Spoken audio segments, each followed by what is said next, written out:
안녕하세요. 저는 대학생 자녀들을 키우고 있는 40대 직장인입니다.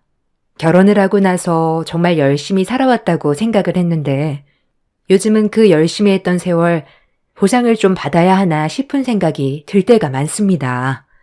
사치나 허영심 없이 언제나 한결같이 살아왔었거든요. 이런 저희의 생활 때문이었는지 주변의 시선도 지금의 형편으로 보는 사람들이 거의 없더라고요. 저와 남편은 20대 초반에 소개팅으로 만나 연애를 했습니다. 연애를 할 때는 몰랐는데 결혼을 하려고 보니 남편 쪽 집안은 사업만 했던 사업가 집안이고 저희 쪽 집안은 직장 생활만 했던 집안이었어요. 남편에게는 형이 있었는데 형은 저희보다 몇 년 더 일찍 결혼을 하셨고 형과 형님 또한 평범한 직장인이셨습니다. 저희도 역시 평범한 직장인이었어요. 시부모님은 생산 쪽 사업을 운영하셨는데 생각보다 사업이 잘 되는 편에 속했습니다. 그러다 보니 시어머님도 항상 자기 일에 바쁘게 지내셨죠. 행사 때마다 시어머님은 만나게 되면 항상 바쁘다는 말을 가장 많이 하셨어요. 어머님, 요즘 좀 어떠세요? 그래도 제일 바쁜 시기는 넘어가신 거 아니세요? 아이고, 말도 마라. 요즘 갑자기 일복이 터졌는데 눈코 뜰 새 없이 너무 바쁘다. 너네 온다고 하니까 겨우 시간 낸 거지. 아니었으면 꼼짝없이 일했지 뭐. 아휴, 그래도 쉬엄쉬엄 하세요, 어머님. 어머님, 아버님 연세도 있으신데 건강도 챙기셔야죠. 그래. 그래야 하는데 지금 일에서 튼튼하게 잘 잡아놔야 너네 아주버님이 물려받을 때 좀 수월하지 않겠니? 아, 사업은 아주버님 물려주시려고요? 아주버님도 그렇게 하시겠대요? 뭐 그냥 회사 다니겠다고는 했다마는 그래도 사업 물려받긴 해야 하지 않겠어? 이것도 가업이라면 가업인데 꼴랑 얼마 벌지 않는 월급으로 자식들 키우기는 넉넉하진 않으니까. 시어머님께서는 자신이 움직일 수 있을 때까지는 열심히 일을 하시겠다는 다짐이 강하셨어요. 바로 큰아들이 가업을 물려받아야 하기 때문이었죠. 저는 딱히 사업을 물려받는 게 좋겠다는 생각은 없었지만 시부모님께서 처음부터 가업을 물려받을 사람은 큰아들이라고 못을 박아두셔서 저희 남편은 약간 서운하다 생각을 하기도 했었죠. 어머님, 아버님, 요즘 좀 무리하시는 것 같아. 그러게. 형이 물려받기 전에 확실히 기반을 다지려고 하시는지. 형은 또 싫다는데 왜 자꾸 형한테만 물려주겠다고 하는지 모르겠네. 왜? 당신도 사업을 하고 싶은 거야? 뭐 욕심이 안 난다면 거짓말이지. 솔직히 우리도 자식 2명 키워야 하고 집도 지금 전세인데 언제 내 집 마련하나 싶기도 하고. 근데 내가 받겠다고 해서 부모님이 주시는 것도 아니니까. 여보, 조금 서운하기도 하겠다. 그래도 우리는 우리대로 잘 살아보자. 남편은 그런 시부모님 태도에 서운해했지만 저는 그런 남편을 달래주면서 우리끼리라도 잘 살아보자고 다독이기도 했어요. 그러던 중 시아버님이 지병이 생기시게 되면서 몸이 급속도로 나빠지셨고 시어머님과 시아버님이 더 이상 일을 하시기 어려운 상황이 되었습니다.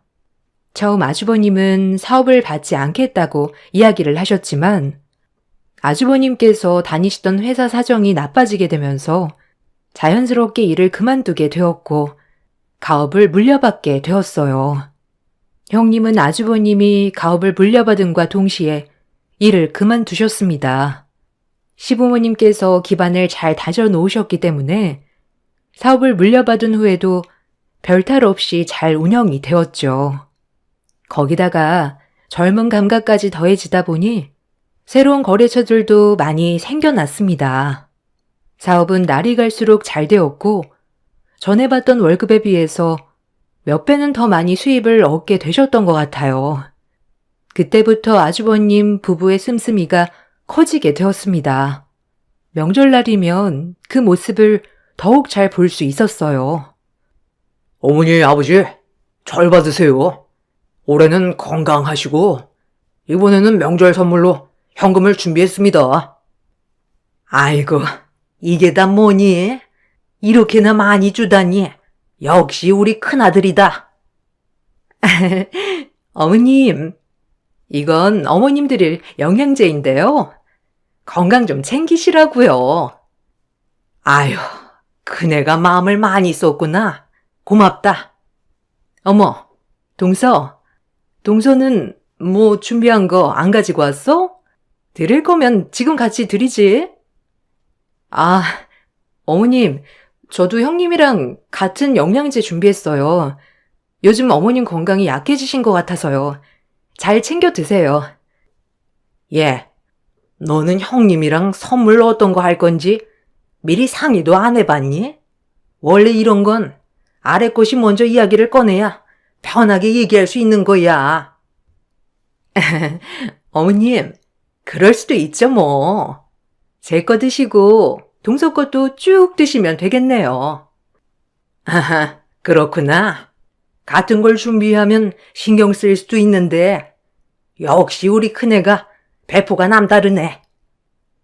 시댁에 하는 용돈뿐만 아니라 아주버님 부부의 씀씀이는 날이 갈수록 점점 더 커지기 시작했죠. 자동차를 바꾼 지 얼마 지나지 않아 새 자동차로 바꾼다든지 혹은 명품숍에 매주 다닌다든지 하는 일은 일상이었어요. 이런 모든 것들을 알지 못했다면 신경이라도 안 쓰이겠지만 형님은 자꾸만 저에게 이런 상황들을 마치 들으라는 듯 전화로 이야기를 해 주셨어요. 동서, 오늘 뭐 해? 시간 있으면 같이 쇼핑이나 갈래? 아, 형님, 저 오늘 일이 바빠서 시간이 안 될 것 같아요. 에이, 그러지 말고 같이 쇼핑이나 가자. 일 그거 한 번 안 간다고 뭐 큰일 나나? 내가 맛있는 것도 사줄게. 형님이 쉬셔서 잘 모르시는가 보다. 원래 일은 그렇게 맘대로 하는 게 아니잖아요. 어머, 동서, 기분 나빴어? 아니, 나는 이번에 명품관에서 주문한 게 왔다고 하길래 동서도 한번 구경해보라고 같이 가잔 거였지. 네, 저는 그런 거 관심 없어요. 하긴, 동서랑 서방님 버리로는 명품 하나 마음 놓고 살 수 있겠어? 형님, 저희 벌이 부족하지 않아요. 다만 명품에 관심이 없을 뿐이라니까요. 그래, 알았어. 그럼 나중에 또 전화할게. 형님은 항상 일이 바쁜 날 자신과 명품관에 가자며 연락을 해 왔었죠. 뻔히 일을 쉴 수 있는 상황이 아님에도 불구하고 마치 저를 약 올리는 듯한 태도로 전화를 해오는 덕분에 저는 알고 싶지도 않았던 형님 부부의 씀씀이를 다 알 수 있었답니다. 이런 상황은 형님뿐만 아니라 시어머님의 태도에서도 느낄 수 있었어요. 예, 너네 형님은 정말 배포가 장난이 아닌 것 같다. 아니, 어떻게 저런 배포를 가지고 지금껏 회사를 다녔다니? 왜요, 어머님? 아니, 이번에 큰애가 나한테 자동차를 바꿔주겠다며 떡하니 가지고 온 거 있지? 나이가 들면 자동차도 좋은 걸 타야 된다고 하더라고. 아, 그래서 이번에 형님네 차가 또 바뀐 거였나 보네요. 너도 알고 있었니? 난 또 나중에 알게 되면 네가 너무 배 아파할까봐 내가 말한 거다. 네? 제가 왜 배 아파해요? 아니, 그렇지 않니? 너네는 월급도 치꼬리만하게 받아서 겨우겨우 자식들 키워 살고 있는데 그네는 자동차도 척척 살 수 있고 이게 보이는 게 있으니 배가 아플 수밖에. 어머님, 저희 이런 거 배 안 아파요. 오히려 형님의 씀씀이가 걱정되죠. 이것 봐. 큰애네는 자기네 버는 만큼 알아서 잘 쓰고 있는데 너넨 그걸 모르니까 걱정되느니 어쩌느니 하는 거 아니니? 아, 어머님, 배 아플 게 따로 있지. 저희도 부족하지 않게 살고 있어요. 어머님 자꾸 그렇게 말씀하시니 서운하네요. 시모는 저를 만날 때면 형님의 씀씀이를 칭찬하시고 저희의 살림은 겨우겨우 풀칠하는 것으로 생각하시면서 비교를 하셨답니다. 그렇지만 저희 역시 중견급 기업에 10년 넘게 재직하고 있었기 때문에 부족한 살림은 아니었거든요. 처음 결혼할 때는 좋은 기업에서 둘 다 일을 하니 경제적으로 괜찮다고 말씀하셨던 시부모님은 어디로 갔는지 매번 큰아들 내외와 비교를 하시니 저희도 서운한 마음이 들기 시작했죠. 그러다가 형님은 자녀 2명이 초등학교를 졸업하자마자 유학을 함께 가게 되었습니다. 그렇게 아주버님은 남아서 사업을 운영하시고 형님은 자식들과 해외에서 거주를 하였죠. 매년 한국에 들어올 때마다 시댁 모임을 하게 되었는데 그때마다 형님은 기가 막히는 이야기만 쏟아내셨죠.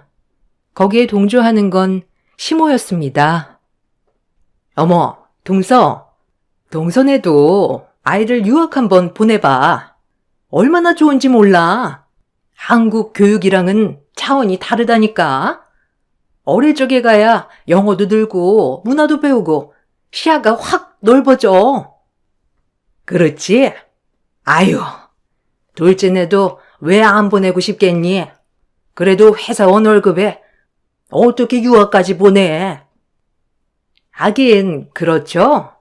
동서도 참 마음 아프겠다, 그지? 어떤 게요? 유학을 못 보내서요? 저희 아이들은 여기서도 학원 안 다니면서도 전교 상위권에 드는데요. 에이, 국내에서 상위권이면 뭐해? 해외 대학 들어가면 그것만큼이나 스펙 되는 게 없는 거 알잖아. 그렇지.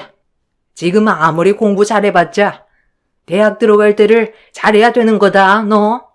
그래도 큰애야. 너무 그렇게 얘기하면 작은애가 속상해한다. 어머, 그렇겠죠? 미안해, 동서. 내가 눈치가 없었네. 동선에는 보내고 싶어도 못 보낼 텐데. 아니, 못 보내는 게 아니라 저희 아이들은 여기서도 잘한다니까요? 예. 됐다. 그만해. 오랜만에 보는 자리에서 그렇게 얘기할 건 또 뭐니? 형님은 은근히 저희를 무시했고 그런 형님에게 동조한 건 시어머니였습니다. 남편에게 말을 하니 남편도 여러 가지 고민을 하는 듯 했습니다. 아이들이 공부를 잘했고 전교 상위권에 들고 있었지만 좀 더 나은 미래를 위해서는 저희도 고민을 해야 했죠. 그러다가 매달 모으고 있던 돈에서 일부를 빼서 투자를 시작하기로 했습니다. 처음에는 아주 적은 금액으로 투자를 시작했는데 점점 수익률이 좋아지기 시작했죠. 이렇게 투자를 해서 모은 수익을 가지고 다시 투자를 하고 투자를 하는 방식으로 저희는 조금씩 돈을 모으면서 살아갔습니다. 그렇지만 저희의 씀씀이는 더 많은 수익을 낼 때에도 변하지 않았어요. 여보, 혹시나 해서 하는 말인데 요즘 우리가 들어오는 돈들이 조금 있잖아. 우리 이거 쓰지 말고 모아두는 건 어때? 사실 나도 큰 돈을 조금씩 받다 보니까 쓸까 하는 생각도 들 때가 있는데 미래를 위해서는 그냥 다 저축해두는 게 나을 것 같아. 그렇지? 당신 역시 나랑 생각이 똑같네. 사실 나도 그렇게 생각하고 있었어. 우리가 지금은 빚도 없고 차곡차곡 돈도 잘 모아두고 있지만 언젠가는 생활이 바뀔 수도 있는 거고 혹은 큰 돈이 들어갈 때도 있잖아. 우리 집도 마련해야 되는데 다 저축하는 게 좋을 것 같아. 남편과 저는 돈에 대한 생각이 같았어요. 돈은 있다가도 없고 없다가도 있는 것이라는 신념이었죠. 그렇기 때문에 돈으로 사람을 평가해서는 안 되는 것이고 돈을 쓰는 것으로 행복을 추구하면 안 된다고 생각을 했었어요. 저희는 그래서 이렇게 투자를 하면서 버는 돈들은 모두 저축을 하고 모아두었습니다. 그전보다 훨씬 넉넉한 수입임에도 불구하고 전과 달라지는 지출은 전혀 없었어요.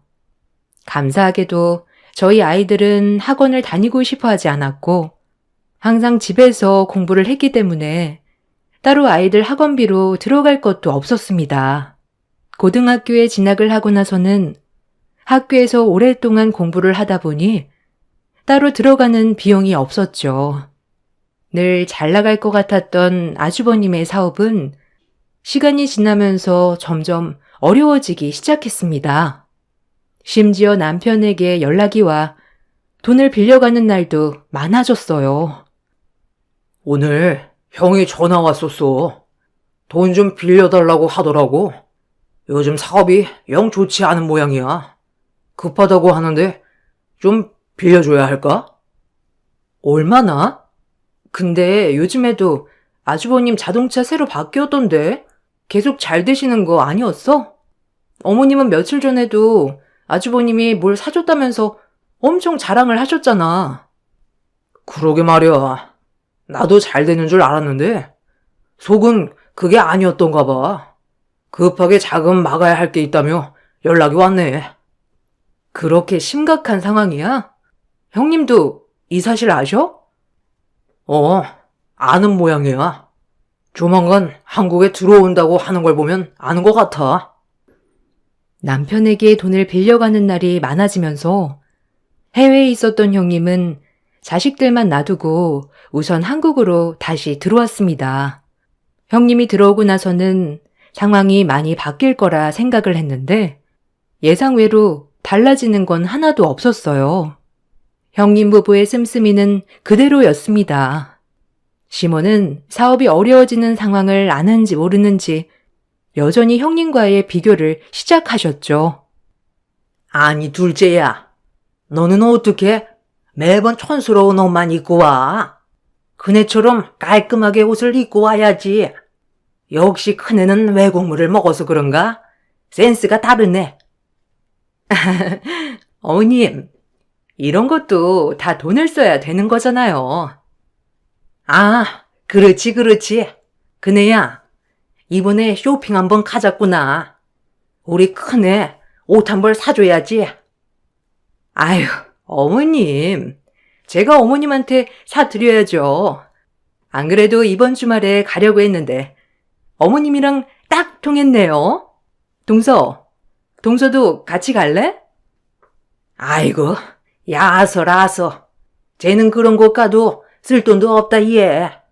너나 쓸 줄 알지? 에휴, 지금까지 그렇게 일만 해도 봐라. 변한 거 하나 없잖니. 어머님, 매번 말씀드려도 저는 그런 거에 관심이 없어요. 아니, 그런데 형님, 쇼핑하러 가셔도 괜찮은 거예요? 지금 뭐 상황이 좋아지셨나 봐요? 뭐? 무슨 상황? 아니, 보니까 저희 남편한테 아주버님이 자꾸 돈 빌려달라고 하시는데 상황 안 좋으신 거 아니에요? 아니, 동서. 아니, 무슨 소리를 하는 거야? 우리 상황이 뭐가 안 좋아? 그냥 요즘 경기가 안 풀리니까 잠시 그랬던 거지. 얘, 사업 한번 안 해본 애가 어떻게 하니? 경기가 안 좋을 땐 그럴 수 있는 거야. 하여튼 뭘 알아야 말이 통하지? 그네야, 신경 쓰지 말렴. 사업이 점점 어려워지고 있음에도 불구하고 형님의 씀씀이는 줄어들 생각이 없었습니다. 시모와 함께 저희의 상황을 비아냥거리며 이야기를 할 때면 저도 대응을 했지만 매번 사업도 안 해본 애가 무얼 알겠냐며 대화를 끊어버리곤 했죠. 그 후로는 아주버님 사업에 대해서는 크게 관심을 갖지 않았는데 결국 상황이 나빠졌는지 유학을 갔던 두 자녀도 학업을 마무리 짓지 못한 채 다시 들어오게 되었습니다. 형님, 이번에 소은이랑 상윤이 다 들어왔다면서요? 아니, 지금 한창 학기 중 아니에요? 갑자기 왜 들어오게 된 거예요? 그냥 애들이 엄마도 없고 2명만 지내는 것도 좀 걱정되고 그래서 들어오라고 했어. 아이, 말씀하시지. 제가 잘 아는 홈스테이 하는 곳이 있거든요.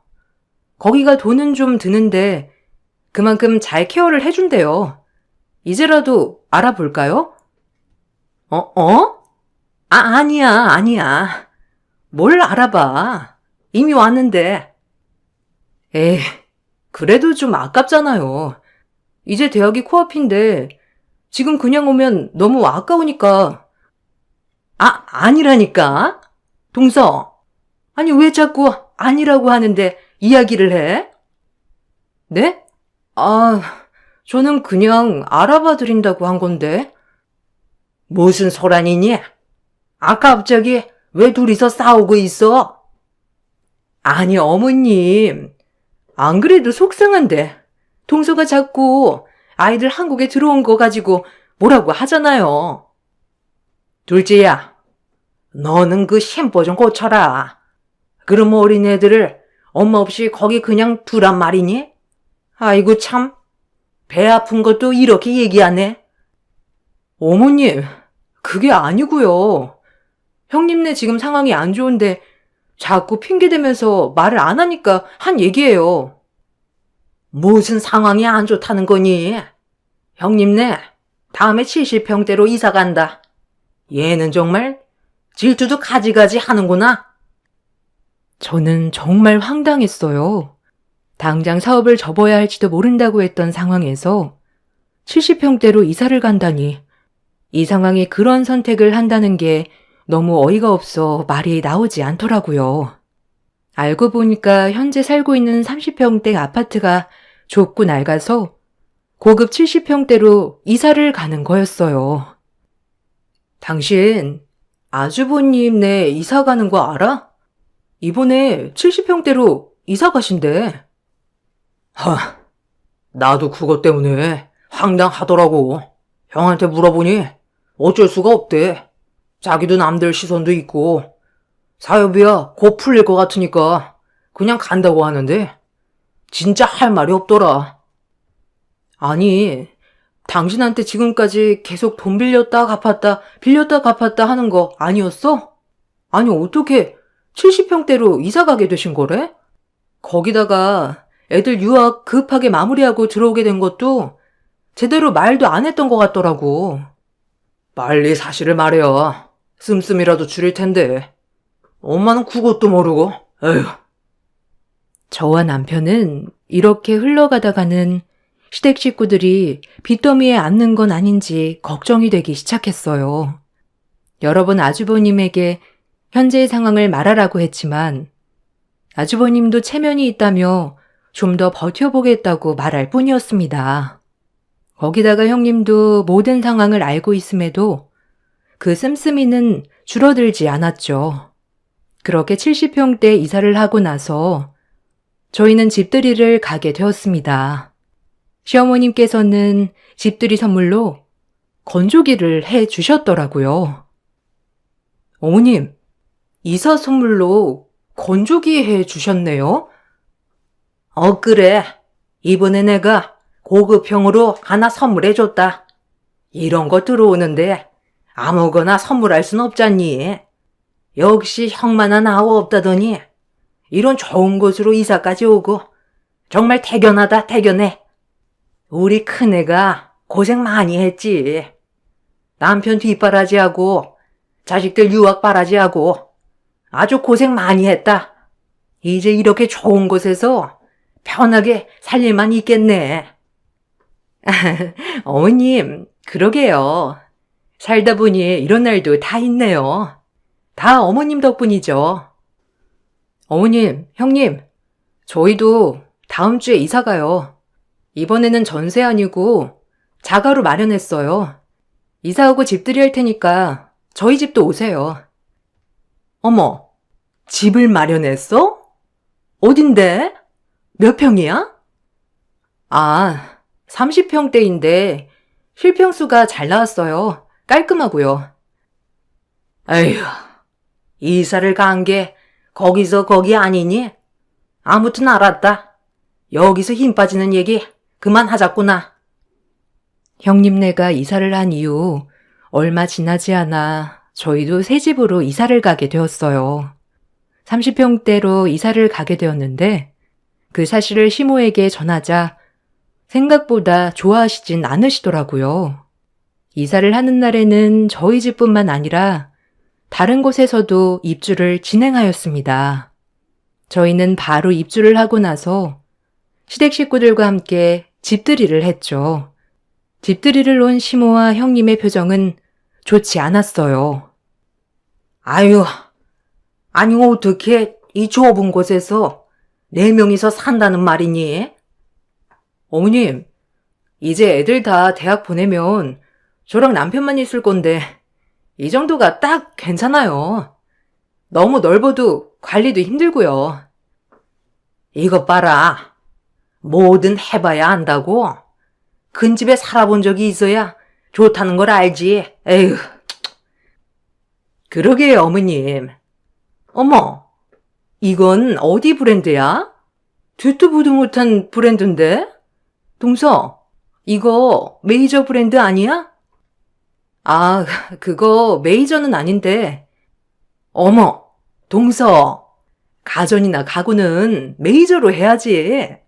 나중에 고장나면 어쩌려고. 이런 거는 동서가 잘 모르니까 나한테라도 물어보지 그랬어. 요런 것도 다 해본 사람들이 잘 선택하는 건데.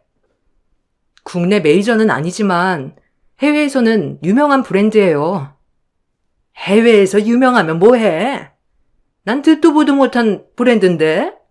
아니 근데 여긴 왜 이렇게 좁아? 여기서 진짜 살 수나 있어? 아휴, 그러게 말이다. 너넨 건조기 해줘도 놀 곳이나 있겠니? 시모는 주섬주섬 가방에서 무언가를 꺼내셨습니다. 시모의 손에 들려져 있던 것은 바로 수건이었어요. 심지어 아무런 포장도 하지 않았던 수건을 저에게 건네셨습니다. 저는 이게 뭔지 영문을 몰라 서 있었죠. 자, 이거 너네 집들이 선물이다. 원래 집들이 할 때 이런 생필품을 주는 거야. 네? 이게 집들이 선물이라고요? 왜? 부족하니? 네 집에는 이게 딱이야. 뭘 더 바라니? 아니, 어머님. 아무리 그래도 이건 좀 너무 하시잖아요. 저희 여기 자가로 들어온 거고.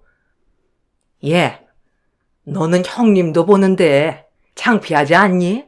형님네는 너네 집보다 2배는 더 넓은데 거기다가 가전이나 가구도 이것들보다 더 고급스러운 것들로만 세팅해 놨는데 이게 뭐니?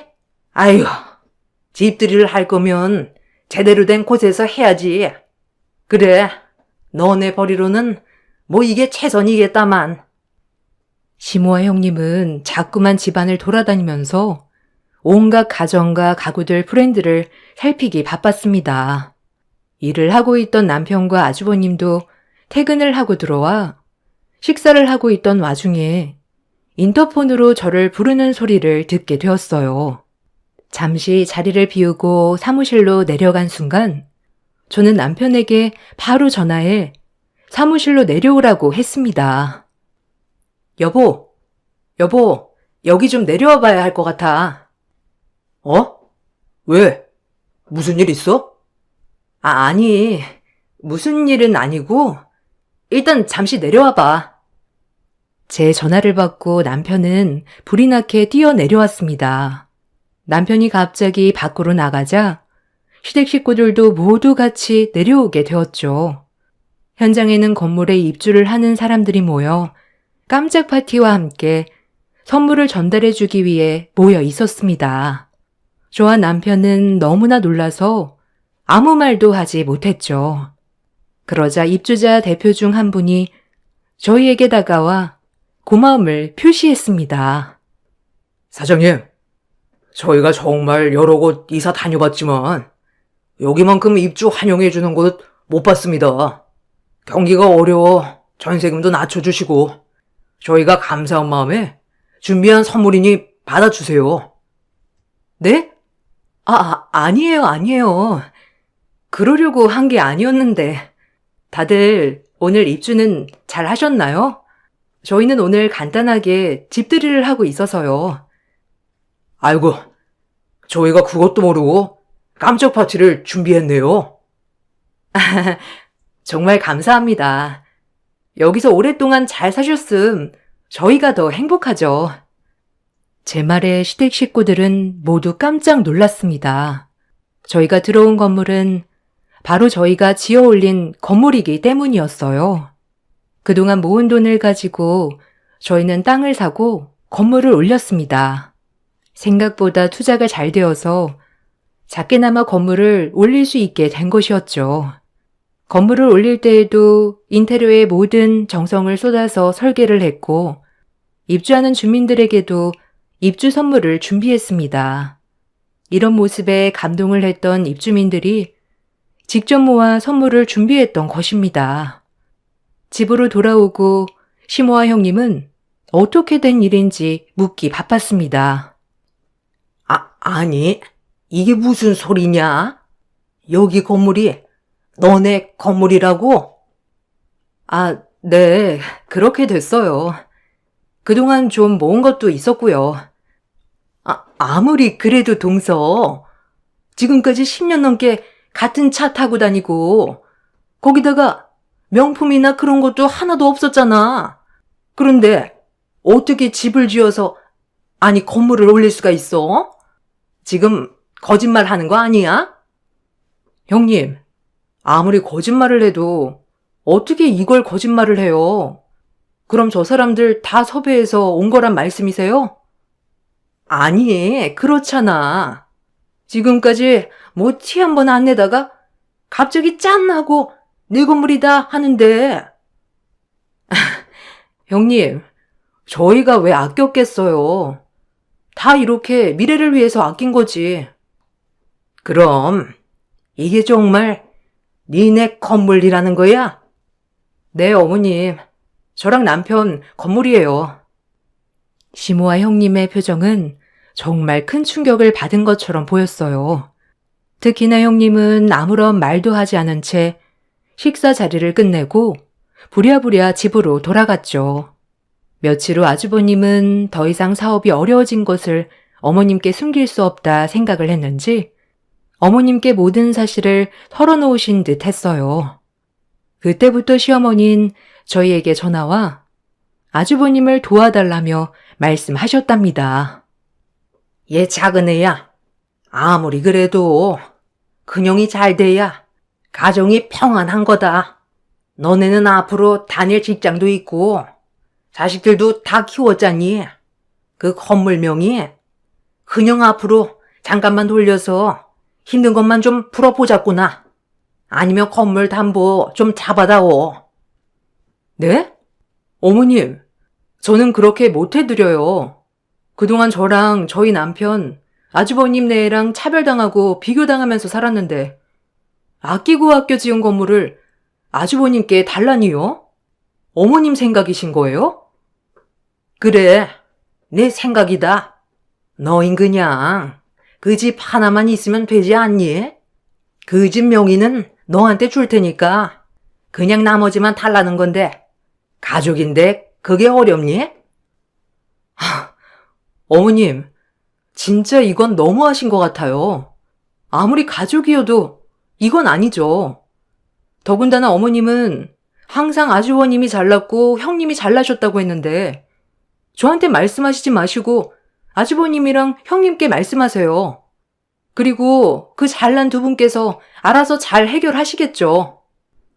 시모는 계속해서 저에게 전화를 해왔지만 저는 시모의 황당한 부탁을 받아주지 않았습니다.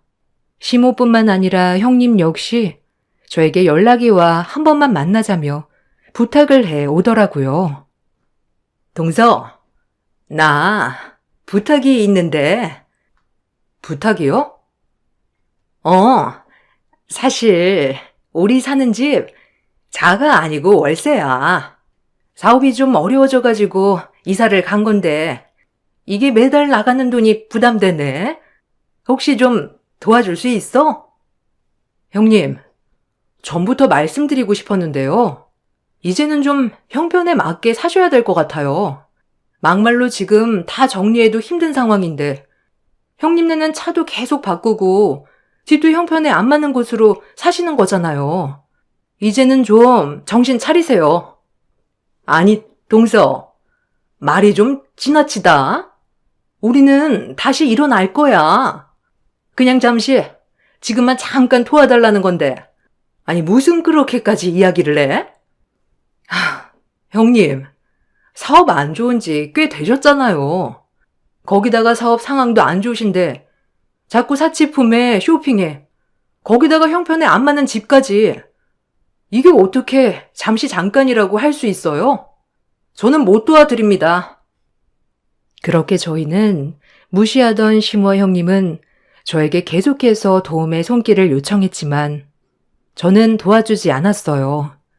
아마 사업이 어려워졌을 때쯤부터 사실을 다 오픈하고 씀씀이를 줄여나갔다면 제 마음이 이렇게까지 냉정하진 않았을 거라 생각을 해요. 그렇지만 변하지 않는 모습에 도와주어도 변함이 없겠구나 생각이 들었던 것도 사실이었죠. 시모는 처음에는 부탁을 했지만 점점 협박으로 변해갔습니다. 너넨 가족 간에 정도 없니? 그동안 너네 아주버님이랑 형님이 못해준 게 뭐가 있다고 그래? 한 번 도와주면 그 은혜 갚겠다는데 아니 어떻게 그렇게 냉정하게 말할 수가 있는 거니? 너네 그러는 거 소문이라도 나봐라. 돌팔매질 안 맞는 걸 다행이라고 생각해. 어머님, 저희 이사 갈 때 뭐 해주셨는지 아세요? 형님네 이사 갔을 땐 뭐 해주셨는지 아시냐고요? 거기다가 저희한테 뭐라고 하셨었죠? 너네 집 딱 맞는 거라면서 주셨잖아요. 저희 무시할 땐 언제고 또 돈이 있다고 하니까 정이 없다고 하시네요. 겨우겨우 풀칠해 먹고 사는 집안에서 어떻게 갑자기 돈 많은데 베풀지 않는 애들 취급하시죠?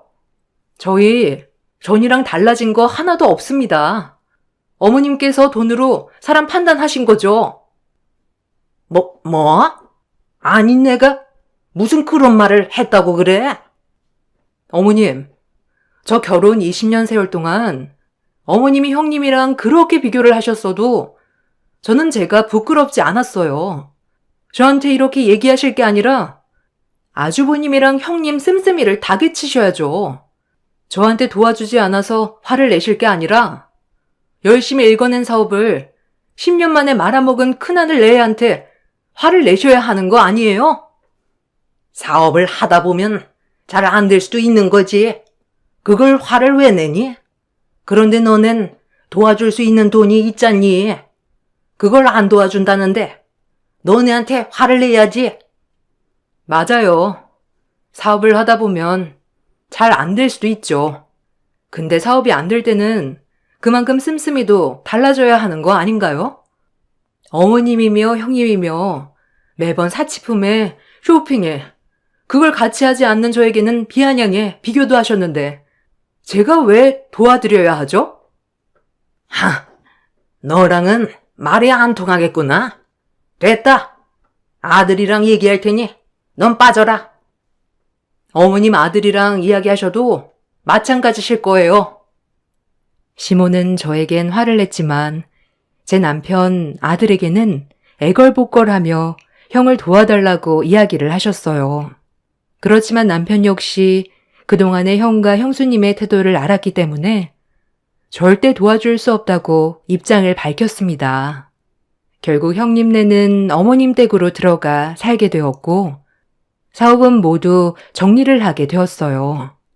그나마 그동안의 사치품들을 모두 처분해서 빚을 줄였던 게 다행이었다고 할까요? 결국 시모의 태도는 정가는 달라졌습니다.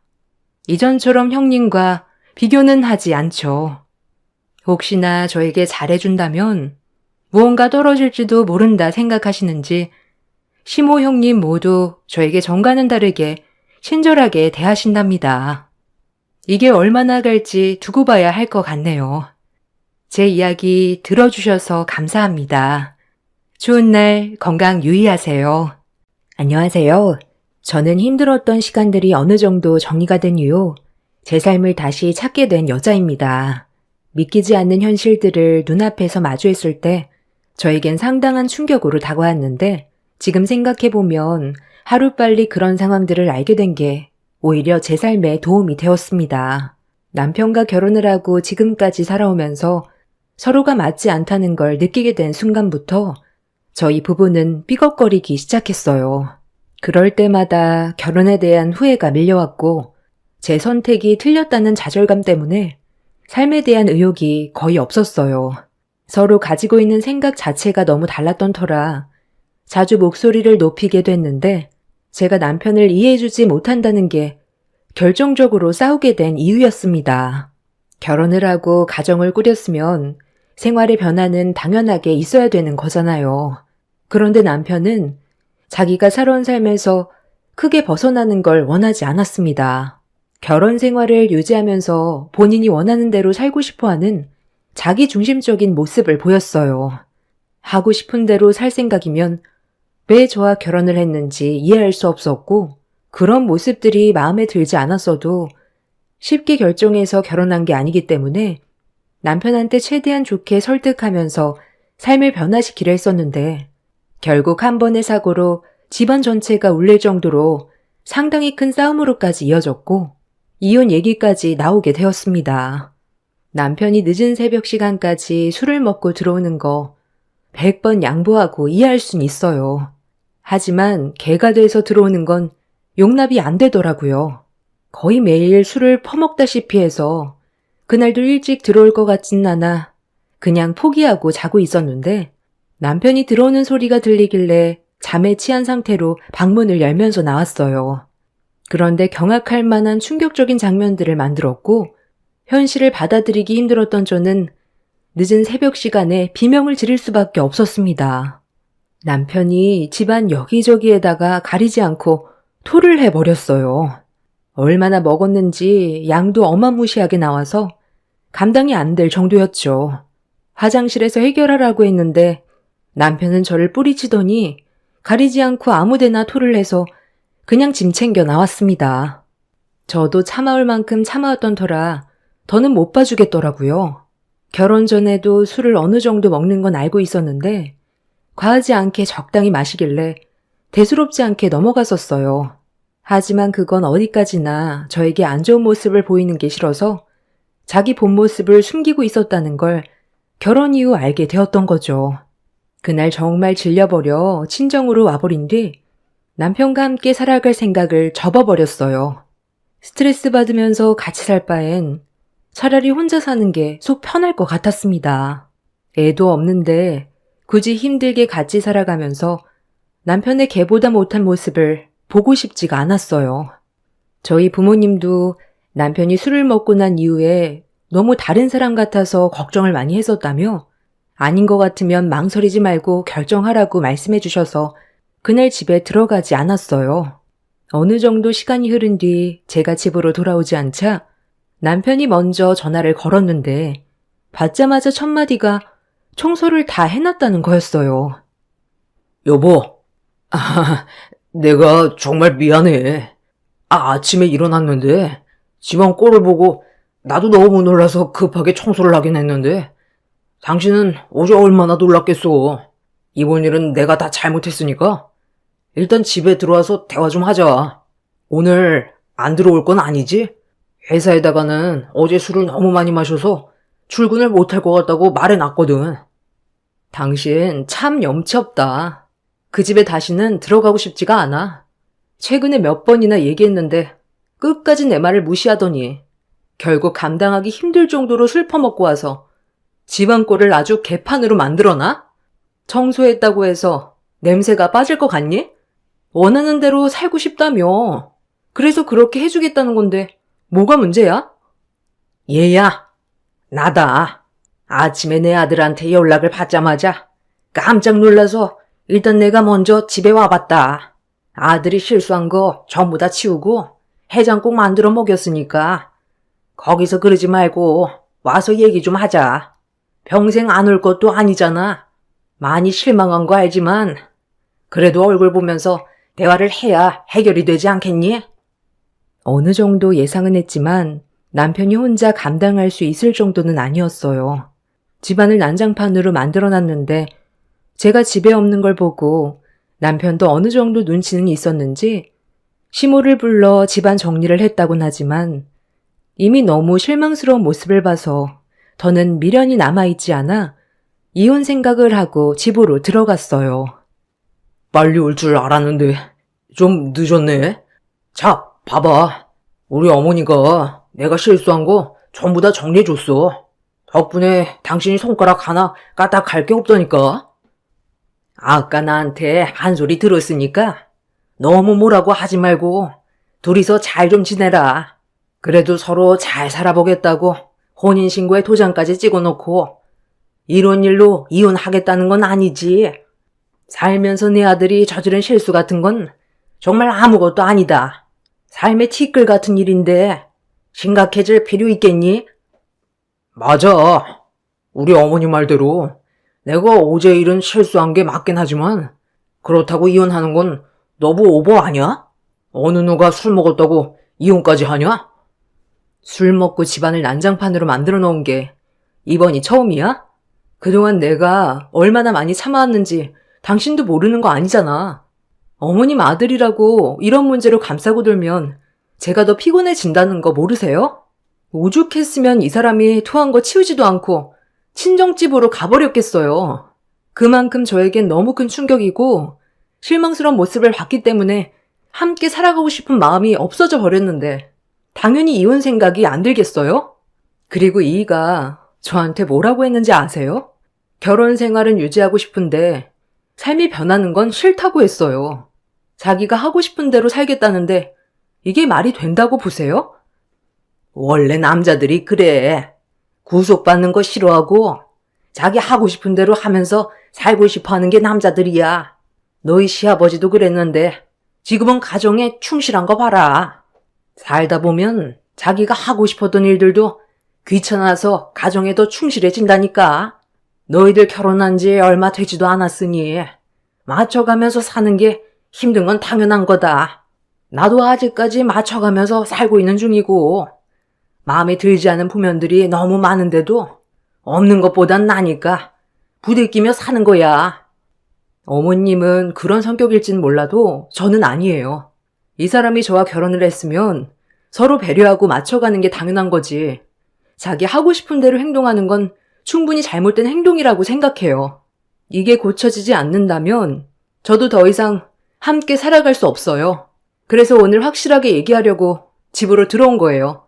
삶의 변화를 주지 않는다면 저에 대한 배려가 없는 걸로 판단하고 저희 관계 정리할게요. 그게 서로를 위한 길이지 않겠어요? 시모는 저와 남편이 다시 좋게 풀길 바라고 있었지만 이미 저는 남편에 대한 마음이 거의 떠나간 상태였고 함께 살아가야 될 이유를 느끼지 못해 이혼하는 게 제가 살 길이었어요.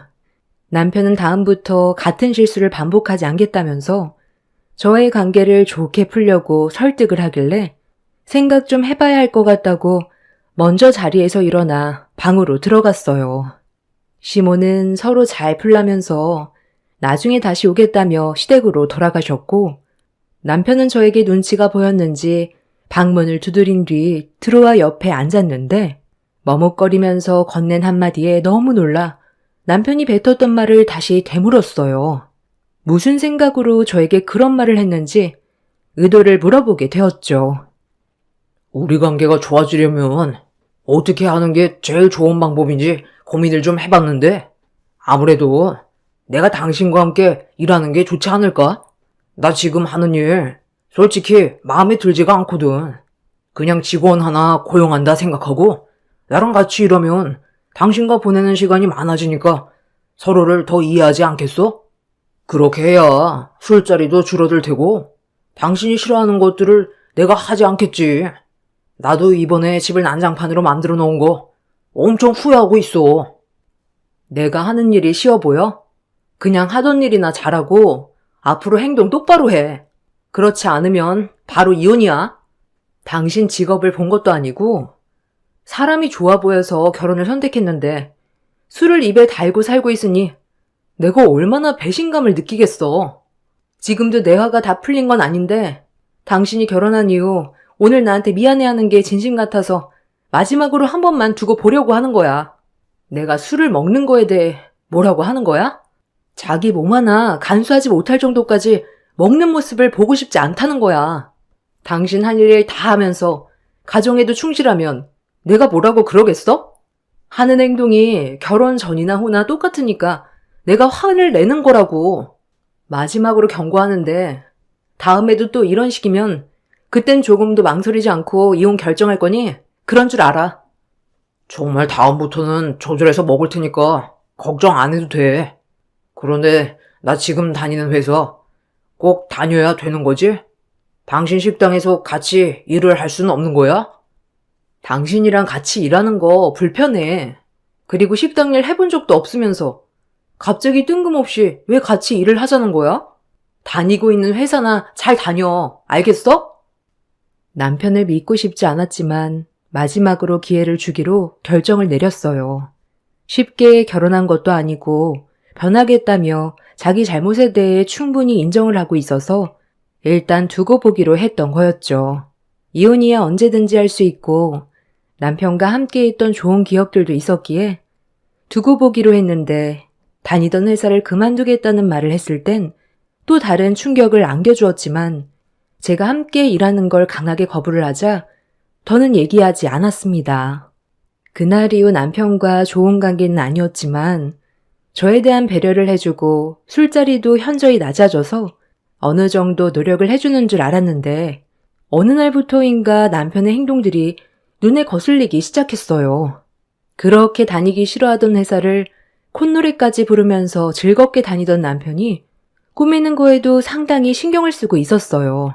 그런 모습을 아무 말 없이 지켜보던 도중 남편이 전화로 상갓집에 다녀와야 할 것 같다면서 동문의 어머니가 돌아가셨다고 늦게 올 것 같아 전화를 한 거라는데 평소와는 다른 행동에 느낌이 안 좋았습니다. 남편의 말대로 늦은 새벽 시간이 되어서야 들어왔는데 술을 꽤 많이 먹었더라고요. 얼굴 표정이 상당히 안 좋아 보였고 침대로 바로 누웠는데 잠시 뒤 남편의 입에서 누군지 알 수 없는 여자의 이름이 반복해서 나오길래 남편이 저에게 거짓말을 하고 있다는 걸 확신할 수가 있었습니다. 그래서 남편 차의 블랙박스부터 확인을 해봤어요. 자동 음성 녹음이 되기 때문에 제가 직감한 게 맞는다면 남편 차에서 단서가 발견될 확률이 높을 것 같았습니다. 떨리는 손으로 남편의 차에 올라타 블랙박스에 있던 메모리 칩을 꺼낸 뒤 집으로 돌아와 컴퓨터에 연결해서 남편이 그동안 어디를 다녀왔는지 전부 다 훑어봤어요. 그런데 딱히 걸릴 만한 게 없었는데 남편이 회사에 출근하면서 꾸미기 시작했을 때부터 다른 곳을 주기적으로 들리기 시작했어요. 그리고 그걸 시작으로 술 취한 남편 입에서 나온 한 여자의 인물이 등장했죠. 같이 차에 올라탔는지 대화 내용은 꽤 평범했지만 둘이 한 공간에 있다는 것부터가 제 속을 끓어오르게 만들었습니다. 그리고 그날 상갓집을 다녀오겠다고 했던 남편이 알고 보니 최근에 만나던 여자의 상갓집에 진짜로 다녀온 거였어요. 내가 너 고등학교 때 봤을 때 어머니께서 너 의사 만들겠다고 쉬지 않고 일만 해오셨잖아. 집안의 가장인 아버지가 사고로 떠나셨으니 너희 어머니께서 감당해야 될 짐이 상당히 무거우셨겠지. 그래서 그때 몸을 많이 혹사시키셨나 봐. 암으로 떠나실 거라곤 정말 상상도 못했었어. 누가 봐도 건강해 보이셨는데.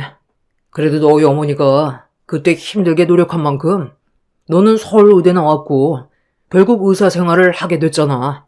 아마 편히 눈 감으셨을 거야. 앞으로 내가 너희 어머니 대신 지켜줄 테니까 힘들면 나한테 기대도 돼. 우리가 남도 아니고 고등학교 동문인데 도와줄 수 있는 것들은 내가 도와줘야지. 그때 이사만 안 갔어도 우리 삶이 달라졌을까? 그때 너무 사정이 안 좋았기 때문에 어쩔 수 없는 선택이었잖아. 만약 이사를 안 갔다면 우리의 관계에도 많은 변화가 있었겠지. 그런데 너는 이미 결혼을 했잖아. 내가 저번에도 얘기했지? 그 사람과 지금 좋지 않은 관계고, 이혼 얘기까지 나왔는데 무슨 미래가 있겠어? 나도 이제 내 길을 가야지. 아닌 길을 계속 고집하면서 살 수는 없잖아. 너를 만나지 않았다면 나는 정말 삶에 낙이 없었을 거야. 그 사람과 성격이 너무 안 맞거든. 최대한 빨리 정리할 테니까 기다려줄 수 있지? 정말 괜찮겠어?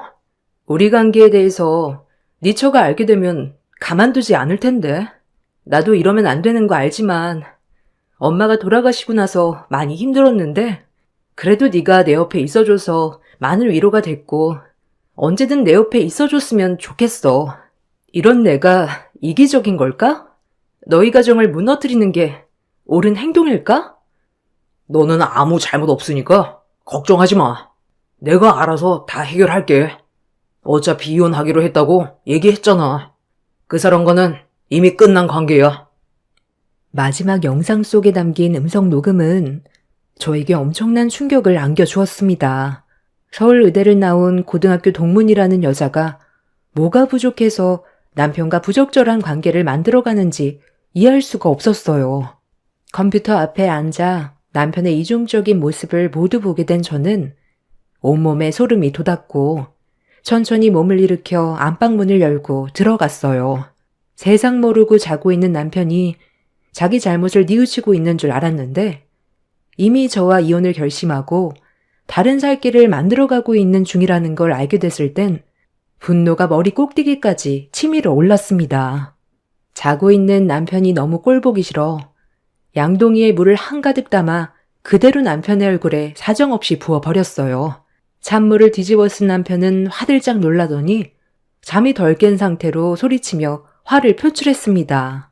저는 남편에게 블랙박스에서 녹음된 내용을 들려주었고 동문과 나눈 대화가 핸드폰에서 흘러나오자 남편의 얼굴은 사색이 돼선 말을 더듬기 시작했습니다. 할 말 있어?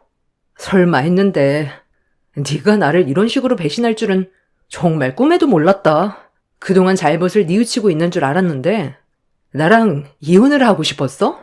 네 입에서 그 여자의 이름이 반복해서 계속 나오길래 혹시나 해서 블랙박스를 살펴봤다가 지금 너무 충격을 받아서 온몸이 떨릴 정도야. 너까짓 게 나를 버려? 내가 유선이 이름을 반복해서 불렀다고 잔물을 뒤집어 엎는 건 아니지. 얼마나 놀랬는지 알아? 심장마비 걸려 죽을 뻔했잖아.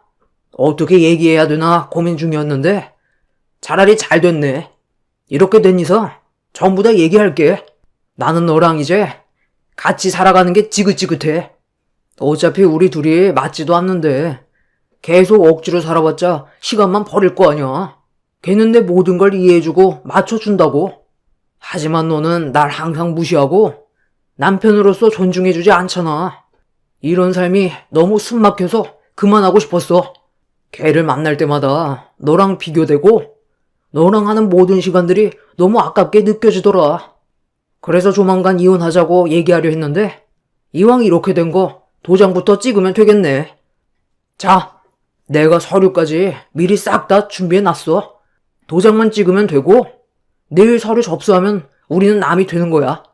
내 인생이 바뀌는데 의자를 굳단 거 아깝지도 않다. 그리고 나 재혼식 가는 거 아니야? 너랑 이혼한 뒤 혼인신고는 나중에 다시 해야겠지만 우리 재혼식 먼저 하기로 했어. 걔는 지금 어머니가 돌아가셔서 많이 힘든 상태야. 내가 평생 옆에서 있어주기로 결정을 내렸어. 거기에다가 직업이 의사인데 너랑 비교가 되겠냐? 우리 부모님도 벌써 이 사실 다 알고 계셔. 진짜 너 이렇게까지 쓰레기였냐? 나는 그래도 너를 믿고 지금까지 봐줬는데 뒤에서 호박씨를 까고 있어? 내가 순순히 이혼해 줄 것 같아? 이런 기분으로 절대 안 해주지. 네가 원하는 대로 절대로 이루어지지 않을 거니까 나랑 이혼 원하면 소송을 하던지 알아서 해. 이깟 이혼 서류 찢어버리면 그만이야. 너희 두 연놈들이 내 앞에 와서 무릎 꿇고 손이 발이 되도록 빌어도 이혼 절대 안 해줄 거고 그년한테도 똑똑히 전해. 내 눈앞에 띄는 순간 머리채 전부 다 뽑힐 줄 알라고. 저는 남편의 뺨에 손을 올린 뒤에 당장 나가라고 집에 있던 물건들을 전부 다 밖으로 집어 던져버렸어요. 남편이 소중하게 생각하는 물건들이며 옷들 싹 다 밖으로 던져버렸습니다. 가진 것도 별로 없는 놈 데려와서 먹여주고 재워줬더니 감사한 줄 모르고 바람이나 피는 남편 놈을 용서할 수가 없었습니다. 집도 제가 식당 일해서 힘들게 모은 돈으로 마련한 거라 남편은 집만 가지고 들어와 살았거든요. 남편은 제가 정신 나간 여자처럼 난리를 치자 당황했는지 도망을 쳤는데 몇 시간 뒤 남편이 시모를 앞세워 다시 집으로 돌아왔습니다. 현관문 비밀번호까지 싹 다 바꿔버려서 문이 열리지가 않자 시모는 대화 좀 하자면서 쉬지 않고 문을 두드렸습니다. 너무 시끄럽게 행동을 해서 어쩔 수 없이 문을 열어줬는데 시모가 저에게 삿대질을 하면서 얼굴을 붉혔습니다. 너, 내 아들과 이혼을 안 해주겠다고 했니?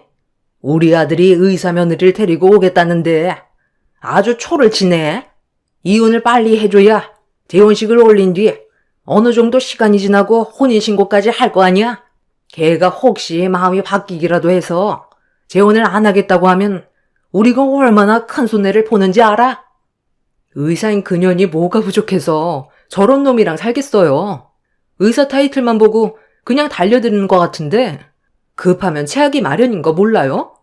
어차피 저도 당신 아들이랑 살고 싶은 마음 조금도 없고 더 이상 얼굴 보고 싶지도 않은데 그냥 이혼해주면 제가 너무 억울하잖아요.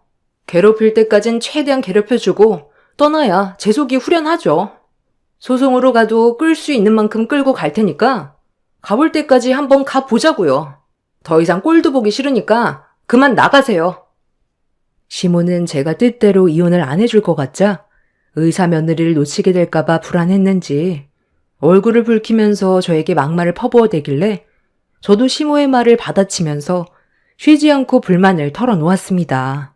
제가 조금도 지려하지 않고 오히려 더 강하게 나오자 시모의 손이 움찔거리기 시작하길래 서둘러 밖으로 내쫓아 버렸습니다. 당장이라도 제 머리채를 잡아버릴 것 같았지만 그렇게 되면 법적으로 문제가 더 커지게 될 거라는 걸 알곤 최대한 감정을 억누르고 있었습니다. 결국 아무것도 얻지 못하고 돌아간 두 모자는 밖에 널브러져 있던 물건들 중에서 필요한 것만 챙기고 돌아갔습니다.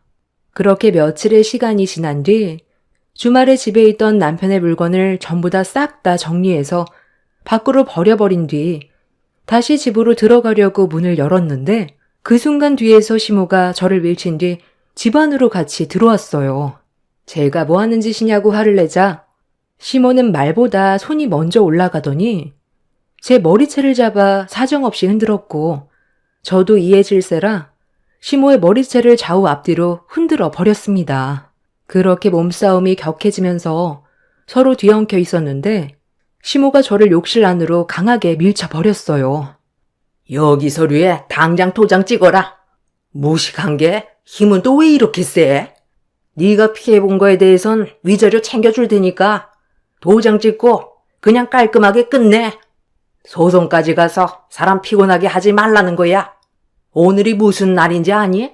내 아들 재혼식 날이야. 앞으로 1시간 뒤면 내 아들과 새 며느리를 드리는 날인데 이혼 서류에 도장 찍은 건 가져가야 새 며느리가 안심을 할 거 아니야. 나는 내 아들을 위해서라면 지금보다 더 더러운 짓도 할 수 있으니까 괜히 불이익 당하고 싶지 않으면 좋게 말할 때 도장 찍어라. 너 때문에 머리도 다시 만져야 되잖아. 힘들게 만든 머리인데 좋게 마무리 지으면 얼마나 좋아? 내 아들과 영상통화해 줄 테니까 확실하게 대답해라. 그렇지 않으면 오늘 내가 너를 절대로 가만두지 않을 거니 판단 잘하는 게 좋을 거야. 여보세요? 엄마다. 엄마 보이니? 자, 봐봐. 엄마가 이혼 서류 가지고 왔거든? 재혼식 전에 도장 찍게 만들고 갈 거니까 우리 새며느리 잘 좀 챙겨주고 있어라. 엄마가 너를 위해 별짓을 다 하고 있다. 대신 의사 며느리 얻을 수 있잖아요. 엄마가 고생 좀 해주세요. 힘든 시간은 금방 지나갈 거고 앞으로 좋은 일만 있을 거예요. 엄마도 이제 목에 힘주고 다녀야죠. 우리 엄마 말대로 대충 도장 찍고 끝내라. 그러니까 처음부터 순순히 따를 것이지. 욕실 안에서 그게 뭐냐? 아, 잠깐만요. 식장 관계자가 불러서 다녀와야 할 것 같으니까 끊지 말고 기다려봐요. 남편은 영상통화가 연결이 된 채 갑자기 자리를 비웠어요. 시모는 저에게 서둘러 도장을 찍으라고 재촉을 했고, 저는 시모의 말에 답을 하지 않았어요. 제가 조금도 반응을 보이지 않자 원하는 대로 해결이 되지 않아 화가 났는지 핸드폰을 세워놓곤 저에게 또다시 달려들길래 저 또한 지지 않고 난리를 쳤는데, 갑자기 시모 핸드폰에서 비명소리가 들렸고 식장 안에 있던 사람들의 얼굴이 시모와 저를 바라보고 있었습니다. 식장에 있던 한 아이가 웃으면서 영상통화로 연결이 되어 있는 핸드폰을 발견해 가지고 돌아다니다가 사람들이 시모가 저에게 막대하는 모습을 보게 된 거였어요. 뒤늦게 온 남편이 다시 핸드폰을 아이에게서 뺏었는지 바로 전화 연결이 끊겼는데, 이미 저와 시모와 몸싸움을 벌이는 게 전부 식장에 생중계된 상황이었죠. 시모는 저에게 화를 내면서 서둘러 도장을 찍었으면 이런 일도 생기지 않았을 거라고 온갖 짜증을 내며 집안에 물건을 던진 뒤 급하게 집 밖으로 뛰쳐나가길래 이번엔 제가 시모의 뒤를 따랐어요. 두 연놈들을 가만두지 않으려고 택시를 탄 시모의 뒤를 쫓았고, 그렇게 도착한 식장에서 남편과 시모가 만났는데, 주차장에서 목소리만 듣던 블랙박스의 상간녀가 모습을 드러냈습니다. 시모는 식장 안으로 들어갔고 저는 상간녀를 가만두지 않으려 달려들려 했는데, 그 순간 상간녀가 어떤 한 여자와 대화를 주고받기 시작했어요. 정말 괜찮겠어? 나중에 이 사실을 알게 되면 상당히 골치 아플 텐데 그때 돼서 문제가 더 커지면 어떡해? 그냥 지금 이대로 살면 안 되는 거야? 당연히 안 되지. 내가 배 아파 낳은 자식들을 어떻게 내칠 수가 있겠어. 그 사람한텐 조카들인데 언니 부부가 사고로 죽어서 내가 대신 데리고 살아야 할 것 같다니까 그렇게 하래. 나만 있으면 된다고 하잖아. 그 사람은 집에서 애들이나 보라고 그래. 아까 너도 영상 봤지? 저 집안 나를 놓칠까봐 지금 눈에 뵈는 게 없다니까. 혼전 임신으로 낳은 내 두 아이들을 키워주기에 딱 알맞은 조건이야. 일단 저 사람도 한번 갔다 온 몸이고 내세울 거 없이 몸만 들어오는 거기 때문에 눈치 보면서 살 거 아니야. 그럼 내가 이용해 먹기 딱 좋지? 솔직히 그 여자 내가 인생 구해준 거나 다름없는 거다. 그리고 걔는 고등학교 때부터 내 뒤만 졸졸 따라다니느라 내 말 한마디면 죽는 신용까지 한다니까. 평생 이용해 먹다가 애들 다 크면 그때 내쳐도 되잖아. 그 집안 사람들 원래 좀 모자라는 경향이 있어. 내가 애들만 없었으면 이런 선택도 안 했지. 두 아이들 아빠가 책임 못 진다고 연락 두절된 상태인데 이렇게라도 아빠 만들어주면 괜찮은 거 아니야? 그리고 저 집안 어머니도 가정부로 쓰기 딱 좋아. 의사 며느리라고 내 한마디면 껌뻑 죽거든. 내가 오죽했으면 저 집안을 선택했겠냐? 우리 애들을 위해서라도 너는 그냥 조용히 지켜만 보고 있어. 상간녀의 입에서 상상도 못할 대반전을 듣게 된 저는 엄청난 충격을 받게 된과 동시에 그냥 집으로 돌아올 수밖에 없었습니다. 남편이 자기 인생을 망치려고 들어갔는데 제가 그 사람의 인생을 구제해줄 필요는 없었거든요. 그래서 그날 이후 위자료 받고 이혼 서류에 도장 찍어줬어요. 시모는 의사 며느리의 이미지에 손상이 가면 안 된다고 상간녀의 위자료까지 대신 내주었고, 어차피 본인들이 알아서 인생을 망치려고 들어가겠다는데 제가 그 길을 막아주고 싶지가 않았습니다. 의사 상간녀가 데리고 있던 두 아이들의 친부는 책임을 회피하고 잠적했다는 것도 엄청난 충격이었고, 혼전 임신을 해서 낳은 아이들인데 조카라는 말을 믿고 본인들이 돌봐주겠다면서 의사라는 타이틀에 미끼를 덥석 물어버린 그 인간들이 정말 한심했어요. 그렇게 잇몸이 만개해서 상간녀의 계획에 빠져 자신들의 인생이 나락으로 가고 있는 줄도 모르고 살아온 지 3년의 시간이 흘러버린 현재, 그때 당시 제가 가지고 있던 상간녀의 대화 내용이 녹음되어 있던 파일을 시댁에 보내고 남편이 근무하고 있는 회사에도 보냈습니다. 그 인간들이 선택한 삶에 만족하고 있을 때 모든 걸 한순간에 무너뜨리게 하고 싶어 때를 기다린 뒤 한창 단물을 빨고 있을 때 보내주었네요. 그리고 상간녀가 혼전 임신으로 친자식들을 키웠다는 사실이 밝혀지면서 그 집안은 난리가 나게 되었습니다. 전 남편은 상간녀가 근무하고 있는 병원에 찾아가 조카라고 알고 있던 아이들이 상간녀의 친자식들이냐고 추궁했고, 그동안 자신을 속인 거에 대해 분노하며 이혼을 요구했지만 의사 며느리의 재력에 단맛을 보게 된 시몬은 처음에는 의사 며느리 머리채 잡고 난리치다가 충격적이게도 의사 며느리의 입장을 이해한다며 되려 옹호했어요. 전 남편은 이혼하겠다며 난리고 시몬은 의사 며느리를 보낼 수 없다며 이혼을 뜯어 말리고 있습니다. 그 인간들은 의사 아내, 의사 며느리 얻었다고 그동안 좋아하면서 살았겠죠. 내막이 얼마나 더러운지도 몰랐던 그 인간들이 나락으로 떨어지니 속이 다 시원합니다. 제가 굳이 손을 더럽히지 않아도 알아서 무너져주니 드라마 한 편 보는 것 같아 속이 다 후련하네요. 힘든 시간들을 겪었지만 앞으로 남은 제 인생은 꽃길만 펼쳐졌으면 좋겠어요. 제 사연 들어주신 분들 감사합니다. 안녕하세요. 파주에 살고 있는 40대입니다. 누구든 힘들지 않은 인생이 어디 있겠냐만 전 어려서부터 힘든 삶을 살았어요. 부모님을 일찍 여의고 할머니 손에서 자랐던 저는 어려선 부모님이 없다고 놀림을 받았고 형편도 여유 있지 않다 보니 하루하루가 암흑 같았어요. 그래서 그런지 하루라도 빨리 나이가 먹어 이르래 내 손으로 돈을 벌고 싶었던 게 목표였죠. 고등학교를 지나고 열심히 공부만 했는데 형편상 대학교를 들어갈 형편도 아니었기 때문에 상고로 진학을 했고 상고에서도 성적이 좋아야 대기업에 상고 전형으로 취직을 할 수 있었기 때문에 공부를 열심히 했어요. 그리고 고등학교를 졸업도 하기 전에 면접을 보아 S전자의 고졸 전형으로 취직을 하였죠. 홀로 밥 장사를 하며 절 키운 할머니는 그날 얼마나 절 대견해 했는지 저 역시 그런 할머니의 모습을 보고 나니 제 인생에서 그때가 제일 행복했던 것 같아요.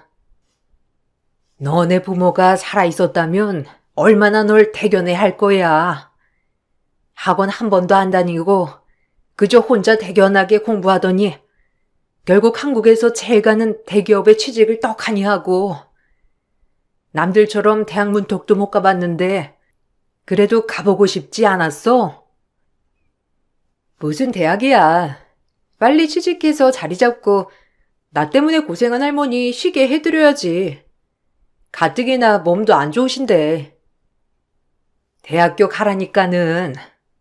할머니가 너 그거 학비 마련해줄 돈은 있단 말이야. 취업도 좋지만 너도 하고 싶은 거 해야지. 대학 생각도 안 해봤어. 공부라면 지긋지긋해. 그래도 내가 원하는 꿈 이룬 거니까 할머니 마음 푹 놓으셔. 그래도 언제든지 학교 가고 싶걸랑 할머니한테 꼭 말해. 무조건 학교는 보내줄 테니까. 할머니 그 정도 능력은 돼. 왜소하고 불편한 몸으로 여태껏 제 뒷바라지를 해준 할머니에게 더 이상 피해를 끼칠 수 없어 선택한 취직이었지만 막상 취업을 하고 돈을 버니 행복했어요. 내가 번 돈으로 할머니 용돈도 드리고 맛있는 것도 사드릴 수 있다는 게 정말 기뻤죠. 잘 풀리려고 하는지 전 입사한 지 1년 만에 생산 라인에서 사무실 근무로 전환이 되었습니다. 고졸이었지만 똘똘하고 간혹 선배 언니들 중에서도 그런 경우가 있어서 부러웠는데 제가 그 경우로 전환이 된 거예요. 생산직을 했을 때도 좋은 회사여서 기뻤지만 예쁜 옷을 입고 사무실에 출근을 한다고 생각하니 더욱더 설레는 마음이었죠. 그리고 그곳에서 전 제 인생의 반려자 예비 남편을 만나게 되었어요. 저와는 다르게 대졸 출신이고 연구원이었어요. 저랑 어울리기나 할까라는 마음이 있었지만 남편의 적극적인 대시로 저희는 만나게 되었고 결혼까지 약속하는 사이가 되었어요. 우리 결혼하자. 내가 너보다 나이도 5살이나 많고 부족한 게 많지만 그래도 외롭게 살아온 네 인생 내가 책임지고 싶어. 혼자 계신 할머니한테도 정말 잘할게. 안락한 가족 꾸려서 아이도 낳고 우리 행복하게 살자. 내 프로포즈 받아줄 거지? 고마워. 이렇게 프로포즈 해줘서. 내 대답은 당연히 예스지. 나도 결혼해서 오빠 내조 정말 착실하게 할게. 우리 잘 살자. 무슨 일이 있어도 내가 꼭 지켜줄게. 그러니까 네 인생 나한테 맡기면 후회하지 않을 거야. 나만 믿고 따라오면 돼. 앞으로 행복한 일만 펼쳐질 것 같았지만 시댁의 결혼 반대를 겪고 말았어요. 부모님이 안 계신 것 말고는 열심히 성실하게 살아왔기 때문에 제 자신에 너무 당당했던 거죠.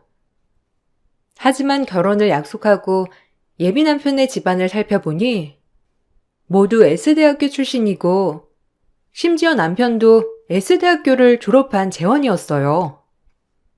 부모님과 남편 모두 S대학교 출신이다 보니 어머님은 학벌에 예민하였고 며느리는 무조건 S대학교 아니면 KY대 정도는 나와야 한다고 생각하는 분이었죠.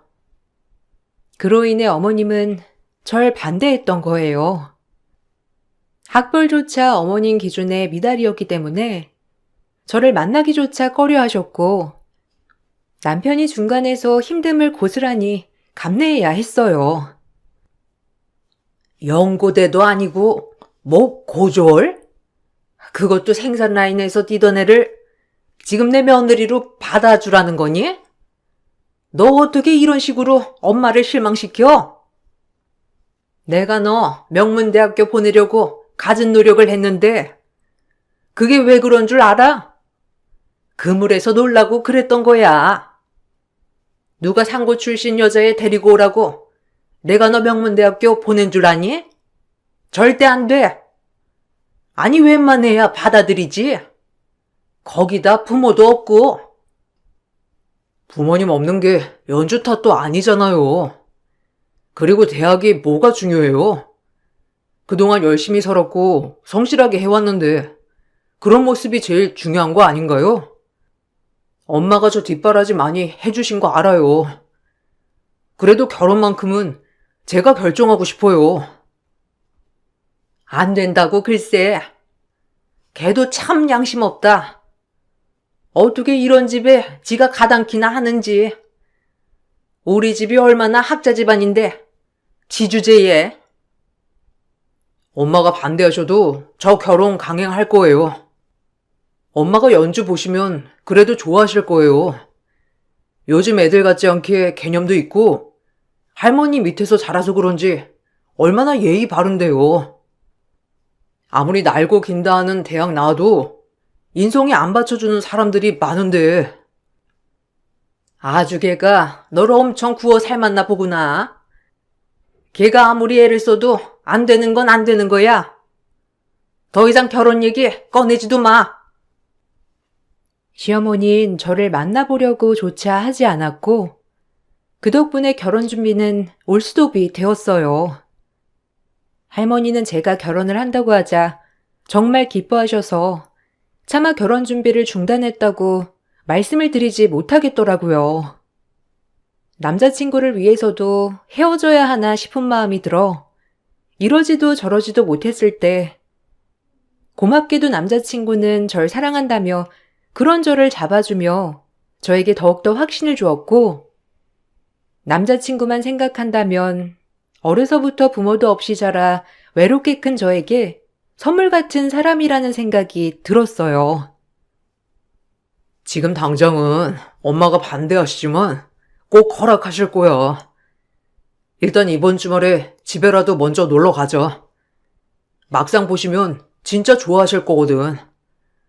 우리 엄마 그렇게 모질지 못하셔. 너처럼 착하고 예의 있는 애 보면 무장해제 되실 거니까 걱정 붙들어 매. 그래도 천천히 시간을 갖고 생각해 봐야 하는 거 아니야? 무작정 가면 정말 싫어하실 것 같은데. 가뜩이나 나 마음에 안 들어 하시잖아. 어머님, 아버님 전부 S대학교 나왔는진 몰랐어. 그러니 고졸 출신인 며느리가 가당키나 하겠어? 그게 뭐가 중요해? 지금 네가 열심히 살고 성실하게 살아온 게 제일 중요하지. 내가 너랑 살 건데 엄마 아빠가 무슨 상관이야? 학력에 대해 정말 신경 쓰지 않아도 돼. 오히려 난 나처럼 엘리트 코스를 밟아온 것보다 너 혼자 힘으로 여기까지 온 게 더 대단해 보여. 어른들은 그게 아닐 거야. 그래도 일단 결혼을 하려면 부딪혀야 되는 건 맞으니까 열심히 한번 부딪혀 보자. 남편의 설득에 저 역시 시어머니를 같이 설득해 보면 좋겠다라고 생각을 하게 되었고, 그 주 주말 남편네 집에 방문을 하게 되었습니다. 하지만 시댁에 도착하자마자 전 다시 한번 좌절감을 맛볼 수밖에 없었어요. 이런 게 현실인가 싶었죠. 어려서 제 자신만 당당하다고 생각하면 되는 줄 알았는데 이것이 현실이라는 생각에 더욱더 마음이 아파오기 시작했어요. 엄마, 제가 말했던 연주예요. 그래도 이렇게 만나서 인사하고 얘기 나누면 좋을 것 같아서 데리고 왔어요. 연주야, 인사해. 어머님, 안녕하세요. 이연주입니다. 실례를 무릅쓰고 이렇게 찾아뵀어요. 어머님이 꽃 좋아하신다고 해서 준비했습니다. 아, 기막혀. 아가씨, 뭐 나이도 어리니까 그냥 말 편하게 할게. 여기까지 왔을 땐 안 좋은 소리도 들을 각오하고 왔겠지? 그래, 차라리 온 게 다행이다 싶다. 얼굴 보고 말할 수 있으니까 아가씨가 우리 집안에 어울리기나 해? 양심이 있어도 정도가 있어야지. 우리 아들을 내가 어떻게 키웠는데 시골 출신에 부모도 없고 그것도 상고 나온 며느리가 가당키나 해? 부모가 없어서 그런지 이런 건 못 배웠나 봐. 사람이 양심이 있어야 하는 거야. 아가씨 같은 사람은 똑같은 고졸 출신 공돌이 아니면 택배기사나 어울리지. 어디 우리 아들 같은 연구원이 어울리기나 하냐고. 절대 다시 안 봤으면 좋겠는데? 그땐 말로 안 끝날 줄 알아. 당장 사라져. 엄마, 말씀이 너무 심하신 거 아니에요? 어떻게 사람한테 그렇게? 제가 아는 엄마 맞는지 의문이 드네요, 정말. 정신 차려.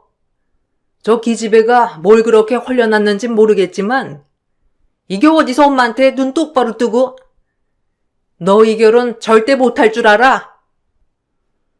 제가 부모님도 안 계시고 대학도 못 나오고 어머님 마음에 들지 않는다는 것도 알지만 그래도 대놓고 비하 발언은 너무하시네요. 단 한 번도 부끄럼 없이 살았고 할머니 밑에서 바르게 자랐습니다. 형편상 대학교는 못 갔지만 이렇게까지 무시당할 일은 아닌 것 같아요. 어른한테 말대답까지 해? 바르게 자랐든 말든 상관없어. 난 학벌이 제일 중요한 사람이니까 고졸이 어디다 비벼? 고졸은 맞아요. 그래도 제 자신한테 한 점 부끄럼 없이 살아왔다고 생각했는데 말씀 삼가주셨으면 합니다. 저도 귀한 자식이에요. 귀한 자식 같은 소리 안 해. 귀한 자식을 두고 부모가 저 세상을 먼저 가? 이게 다 네가 박복한 탓이라고. 이 결혼 절대 안 돼. 너무 심한 막말로 인해 큰 상처를 받고 예비 남편과 더 이상 만날 수 없다고 판단했어요. 그날 시댁에 방문한 뒤 이별을 고했고, 남편은 절대 헤어질 수 없다며 저를 설득하고 또 설득하였죠. 남편은 제가 상처받지 않게 모든 걸 해결하고 오겠다고 했고, 그렇게 결혼 준비를 미룬 채 저희는 만남을 이어갔어요. 저 역시 처음으로 저에게 따뜻한 손을 내밀어준 남편을 뿌리칠 수 없었어요. 결혼이 미뤄지자 할머니는 은근슬쩍 저희에 대해 물으셨고, 막상 할머니한테는 차마 시댁 반대에 대해 얘기할 수 없었죠. 혼자 힘으로 밥 장사를 하며 악착같이 하나 있는 손녀를 열심히 키워내셨는데, 남의 집에서 이런 꼴을 당한다는 말을 못하겠더라고요. 너희 결혼 준비는 잘 되니? 민석이가 너한테 잘해주지? 얼굴만 봐도 알아. 다정하고 결혼해도 진짜 잘할 거야. 부모도 없이 사랑으로 키운다고 키웠는데 어디 부모만 하겠니? 그 결핍 민석이가 다 채워줄 것 같아서 이 할미가 참 기뻐. 근데 조금 미루기로 했어. 뭐 일도 바쁘고 아직 나이도 어리긴 하잖아. 조금 더 만나보다가 결정하기로 했으니까 걱정하지 마. 설마 그 집에서 반대하니? 이 할미가 너 얼굴만 봐도 모를까? 혹시 부모님 없다고 그러는 거야? 부모 마음 모르는 거 아니니까 뭐 그 집 마음도 이해가 간다만 혹시 그것 때문에 상처받거나 한 건 아니지? 솔직히 말해도 돼, 할미한테. 아니야. 그냥 아직 시기상조인 것 같아서 그려. 너무 걱정 마세요. 나중에 다 때가 되면 결혼할 거니까. 할머니는 신경 쓰지 마. 혹시라도 할머니가 뭐 도와줄 일 있으면 언제든 말해. 시집갈 자금이라든지 이런 것 때문에 미루는 거면 말이야. 걱정이 가득한 할머니였지만 차마 말을 할 수 없었어요. 사랑으로 키워주신 할머니가 얼마나 슬퍼하실지 상상조차 되지 않았거든요. 그렇게 결혼을 보류한 채 저희는 만남을 이어갔고, 결혼 문제가 아니고서야 저희에게 문제는 전혀 없었어요. 그렇게 부모님의 마음이 풀리기까지 기다리고 있는데, 어느 날 회사에 시어머니가 찾아오셨어요. 절 찾아온 이유는 뻔했고, 하필 회사 퇴근길이었기 때문에 회사 퇴근길목에서 시어머니는 저에게 큰 소리를 치셨어요. 지나가는 직원들이 힐끔 쳐다보며 웅성대더라고요. 그 순간 사람들이 뭐라고 생각할까 싶으면서 드라마에서만 보던 이런 장면이 나에게도 생겼구나 싶었어요.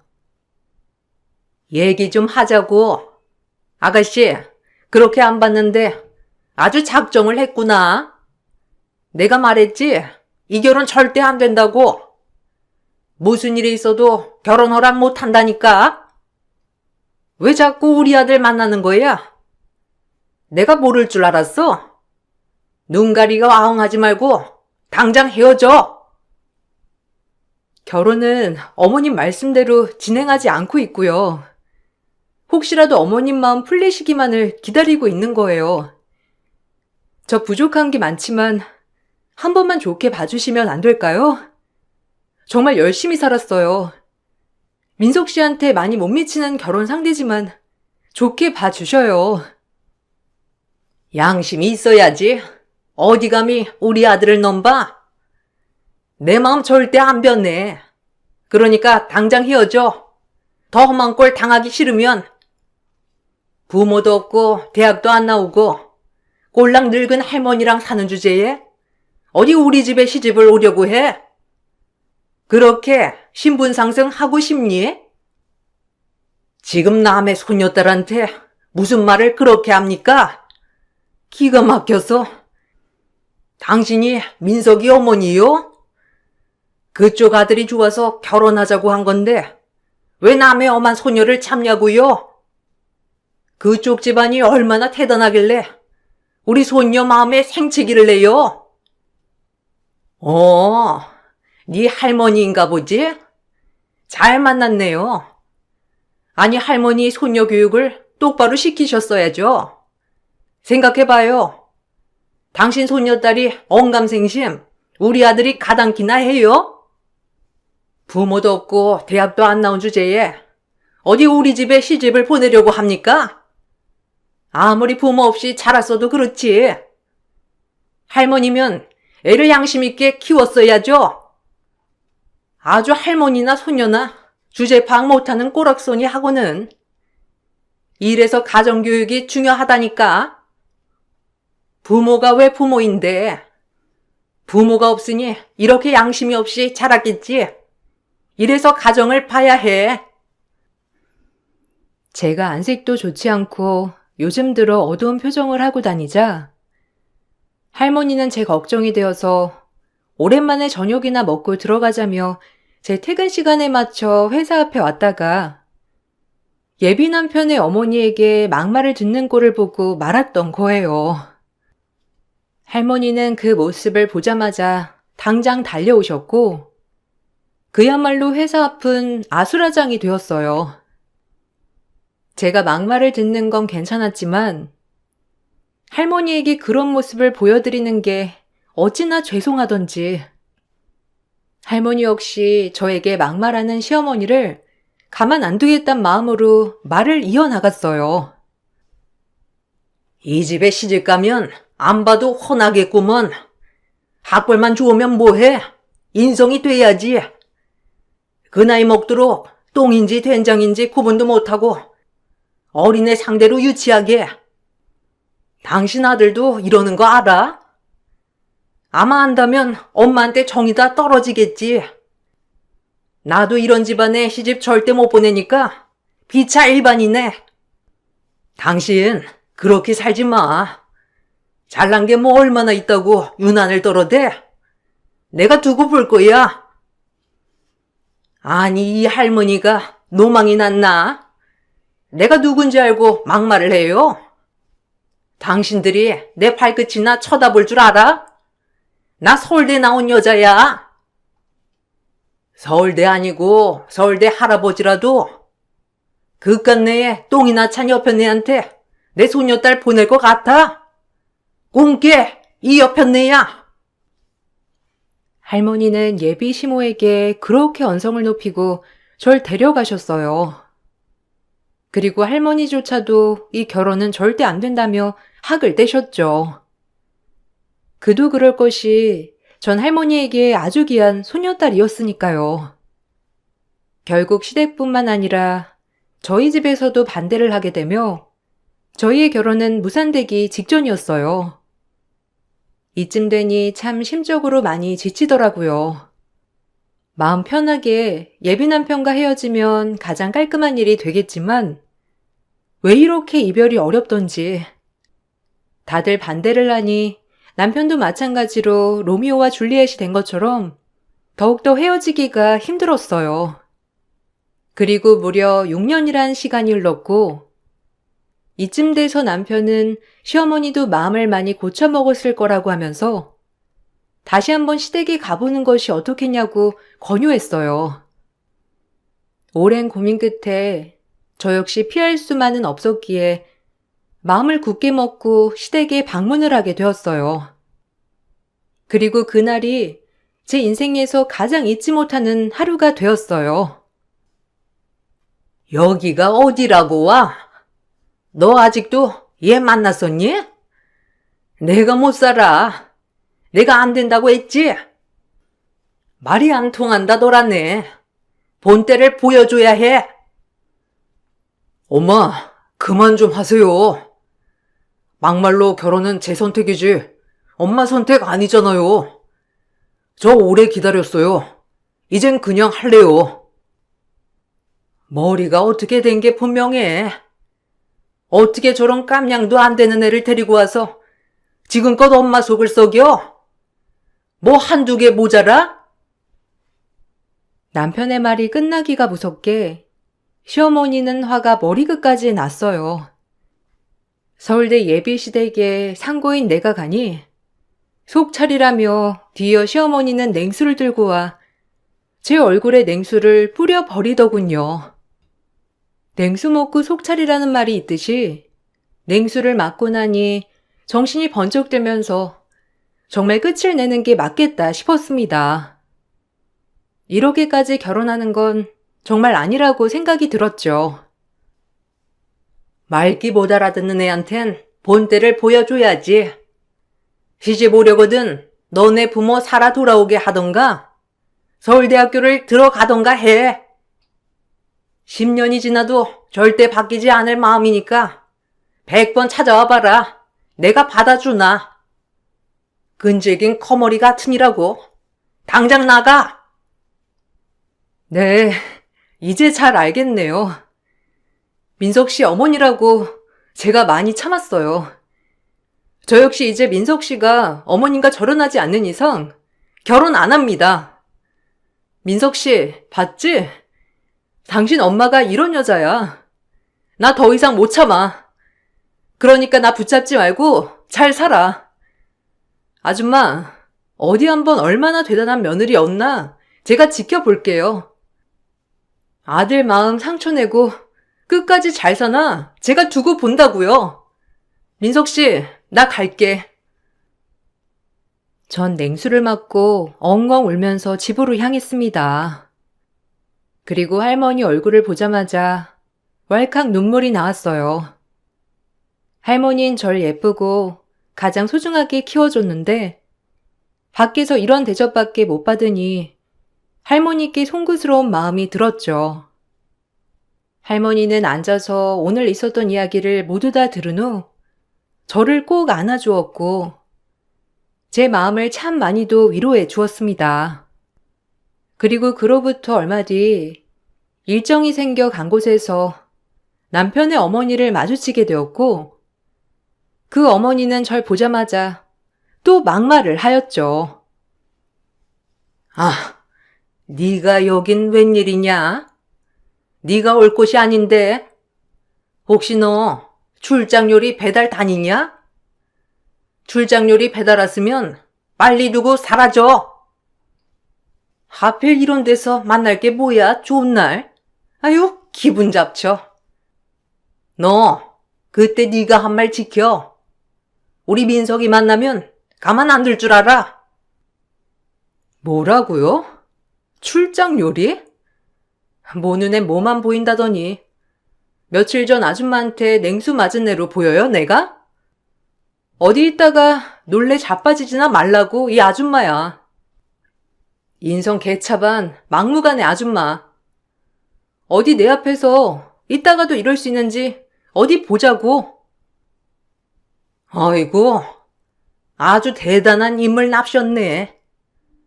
말은 무슨 서울대학교 세운 사람같이 말한다 너. 감히 나한테 눈 똑바로 뜨고 말이야. 그 일이 있고 얼마 뒤 S대학교 동문회 총회에서 절 마주치자 남편의 어머니는 감히 여기가 어디라고 왔냐며 혹시 출장 요리 배달 왔냐고 하더라고요. 그 말을 듣고 너무 기가 막혔지만 남편의 어머니의 말을 가뿐히 무시했습니다. 그리고 제 할 일을 하기로 했고 시어머니가 저를 계속 비꼬는 와중에 곧이어 동문회 총회 연단에 내 이름이 나온 순간 시어머니는 그대로 얼어붙으며 졸도하고 말았어요. 그렇게 개미만도 못하게 무시한 제가 S대학교의 동문회에서 제 성공 스토리를 이야기하는 시간이 주어졌거든요. 사실 지난 6년 동안 많은 일이 있었어요. 시댁에서 무시당한 걸 계기로 전 악착같이 공부를 했고 정말 시기 좋게도 구글이라는 회사에 이직을 하게 되었어요. 학력이 좋아도 들어가기 어렵다던 구글에 이직을 성공했고, 제 고등학교 은사님이셨던 분이 서울대학교 출신이라 저를 초청해서 이렇게 연설을 할 수 있게 된 것이었죠. 나이 드신 분들은 자녀들이 있을 것이니 제 이야기를 많이 들어주셨고, 사회에 나가서 일하는 친구들은 제 이야기에 힘을 얻어 더욱더 장래를 위해 투자할 것이니까요. 상고 출신인 제가 그렇게 어렵다던 회사에 이직에 성공하고 절 무시했던 사람을 마주하게 된 거예요. 모든 사람들은 저의 이야기를 경청해 주었고, 오히려 대학교를 나오지 않고 이 정도 위치에 올라온 것을 대단하게 생각해 주었어요. 일단 부족하지만 이렇게 초청해 주셔서 감사합니다. 제가 꼭 이 동문회에 초청받고 싶다고 했어요. 여러분들에게 제 이야기를 전해드리고 싶었고, 서울대학교에서 이런 말을 하는 것은 우습지만 꼭 학벌이 다가 아니라는 말도 여러분들에게 해드리고 싶었거든요. 오늘 제 이야기를 들어주셔서 정말 감사합니다. 혹시라도 궁금한 것이 있으면 따로 질문해 주세요. 전 1시간이라는 이야기를 마치고 연단에서 내려오게 되었어요. 저를 보고 모든 사람들은 대단하다고 치켜 세워줬고, 잠시 넋이 나갔던 남편의 어머님도 갑자기 저에게 다가와서 얘기를 걸었죠. 서울대학교 출신 사람들이 저에게 대단하고 부럽다고 하니 이제야 시어머니 또한 저를 다르게 보셨던 거예요. 사람의 껍데기만을 보고 판단하는 모습을 보고 참 우습고도 경멸스러워졌어요. 사실 시댁에 방문한 것도 이러한 이야기를 해드리려고 방문한 것도 있었거든요. 물론 냉수를 맞고 쫓겨나야 했지만 말이에요. 시어머니의 태도가 돌변하자 정말 뚫어뻥으로 변기를 뚫는 기분이었어요. 아니, 네가 구글에 입사했다고? 공순이 출신인 네가 어떻게? 그래 뭐, 정말 대단하다. 역시 우리 아들이 널 못 놓는 이유가 이거였어. 끈기랑 아집이 정말 대단해. 우리 집에 들어올만 하겠어. 학벌이 뭐가 중요하니? 지금 네가 우리 아들보다도 더 대단한 위치에 있는데 이쯤이면 합격이다. 널 며느리로 맞으면 내 동문들이 아주 부러워할 거야. 아줌마, 정신 차려. 누가 누굴 며느리로 맞이한다는 거야? 당신이랑 난 이제 섞일 수 없지. 무식한 아주매한테 내가 뭐가 아쉬워서 어머님 하겠어. 웃기지만 이제 내가 사양이야. 민석 씨가 당신을 영원히 안 본다면 모를까. 그땐 네가 상고 출신에 지질이 궁상이었잖니. 이제 내가 받아주겠다는데 감히 네가 튕기는 거야? 이게 이런 데 와서 강연 좀 한다고 뭐가 되는 줄 아나 본데? 나 서울대학교 나온 여자야. 이거 왜 이래? 너랑 나랑 급이 같지 않다 이 말이야. 역시 사람은 안 변해. 아줌마 당신이 어떤 말을 해도 이제 내 귀에 안 들어와. 서울대 나왔으면 뭐해? 품격부터 채워요. 품격 무슨 초등학교도 안 나온 인간 같으니까. 똑같은 정규 과정 받고 올라온 사람이 어쩜 저리 무식해?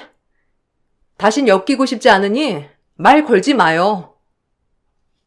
뭐야? 그래. 네가 화난 건 안다만 그래도 이건 아니지. 서로 이렇게 쌤쌤이라고 치고 다시 시작해보자. 쌤쌤은 무슨? 당신이 나한테 한 거에 비하면 이건 약과지. 거울 치료 한번 들어가야 정신을 차리지? 무식한 아줌마. 오늘 내 손에 냉수가 없다는 걸 감사히 여겨요. 아마 냉수가 있었으면 당신도 냉수 샤워 시켜줬을 거니까 나 절대 못 잊어.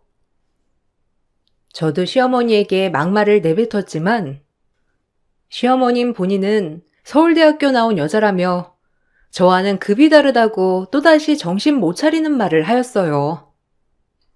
하지만 저와 시어머니가 실랑이를 하고 있을 때 거기 계셨던 분들이 저에게 다가와 말을 거셨죠. 어머, 진짜 너무 잘 들었어요. 우리 아들도 연주님처럼 돼야 하는데. 내가 서울대학교 나왔지만 정말 학벌보단 끈기와 노력이 제일 중요한 것 같아. 요샌 학력이 아무리 좋아도 백수들이 천진이 원. 하여튼 본받을 점 너무 많아요. 아유, 얘가 제 며느리들 애랍니다. 정말 기특하죠? 불우하게 자랐어도 이렇게 잘 컸다니까요. 이런 애가 제 며느리고요. 어머, 그래요? 시어머니 앞에서 강연도 하다니 너무 멋진 며느리인걸요? 너무 부러워요. 이런 며느리를 다두고. 제가 가난하고 상고 나왔다고 절 얼마나 무시하셨게요. 며느리라뇨, 아줌마. 제가 감히 아줌마 며느리를 할 수 있겠어요? 저 아줌마한테 얼굴에 냉수세를 맞은 게 엊그제인데 무슨? 가난한 상고 출신이라 제가 아줌마 쳐다도 못 보죠. 어머, 요즘 세상이 어떤 세상인데? 참나. 아니, 연주님이 뭐가 모자라다고? 연주님, 저랑 저쪽 가서 얘기해요. 아니, 이제 와서 내가 받아준다니까 왜 그래? 너 이러려고 여기 강연 왔니? 못된 것 같으니라고? 역시 배운 게 그 모양이지? 저기요, 말 조심하세요. 오늘 처음 본 사람도 연주님이 대단한 거 알겠구먼. 어쩜 저리 사람 보는 눈이 없어? 같은 동문인 게 창피하네요. 연주님은 좋은 분이니 이런 말 흘려 들으세요. 부디 더 건승하시길 빌게요. 오늘 강연 너무 좋았습니다. 이렇게 그나마 시엄마 개 쪽을 주고 나니 마음이 한결 편해졌어요. 제가 시엄마에게 개 쪽을 주자 거기 있던 시엄마와 동년배인 동문들은 시엄마를 향해 쑥덕대었죠. 시엄마는 얼굴이 울그락불그락해져서는 그곳에서 주랭랑을 쳤고 전 그날 이후 남자친구의 연락으로 재회를 했습니다. 남자친구는 저의 모든 상황을 다 알고 있던 사람이었던지라 역시나 이날 제가 이곳에서 강연을 한다는 것을 잘 알고 있었고 고맙게도 제가 하자는 대로 따라와 주었는데 저에겐 가분한 사람이죠. 어찌 보면 남편의 어머니이기 때문에 그렇게 하면 안 된다는 걸 알고 있었지만 저도 사람인지라 그동안 당한 서러움을 참지 못하고 반격을 해버린 거예요. 하지만 지금 생각해도 그때 제 반격은 아주 속 시원한 사이다였다고 생각합니다. 내가 말했지? 어머님, 왠지 내가 여기서 강연하면 마음 돌아설 것 같다고. 근데 말했잖아. 겉모습 보고 판단하는 사람 내 시어머니로 못 모셔. 그러니까 자기가 선택해. 나인지 어머니인지. 만약 어머님이랑 결혼하지 못한다면 우리 이제 그만 끝내. 그때도 말했잖아. 이 세상에서 내가 너만은 꼭 지켜주겠다고. 내 선택은 언제나 너야. 올해 꼭 결혼하자. 날 선택하기 쉽지 않았다는 거 알아. 그래도 이렇게 선택해줘서 고마워. 평생 자기한테 잘할게. 고마워 정말. 이렇게 남편은 본인의 어머님을 끊어내고 저를 선택해 주었고 저희는 그의 결혼을 하였습니다. 시댁 식구가 일절 참여하지 않는 반쪽짜리 결혼식이었지만 정말 행복했어요. 시어머니는 저희 결혼식이 언제인지 어떻게 하시곤 참석을 하시길 내심 바라셨지만 절대적으로 초청된 사람만이 참석할 수 있게 결혼식을 진행하였기 때문에 출입 금지를 당한 셈이 되었죠. 아니, 내가 신랑 어머니라니까? 왜 나 출입을 안 시켜준다는 거야? 이 괘씸한 것들, 감히 날 팽시켜? 이봐요, 당장 나 출입시켜줘. 나 서울대학교 나온 여자야. 어디서 나를 막아, 니까지 것들이? 겨우 보안이나 하는 것들이? 아줌마, 여기 와서 행패 부리지 말고 당장 나가요.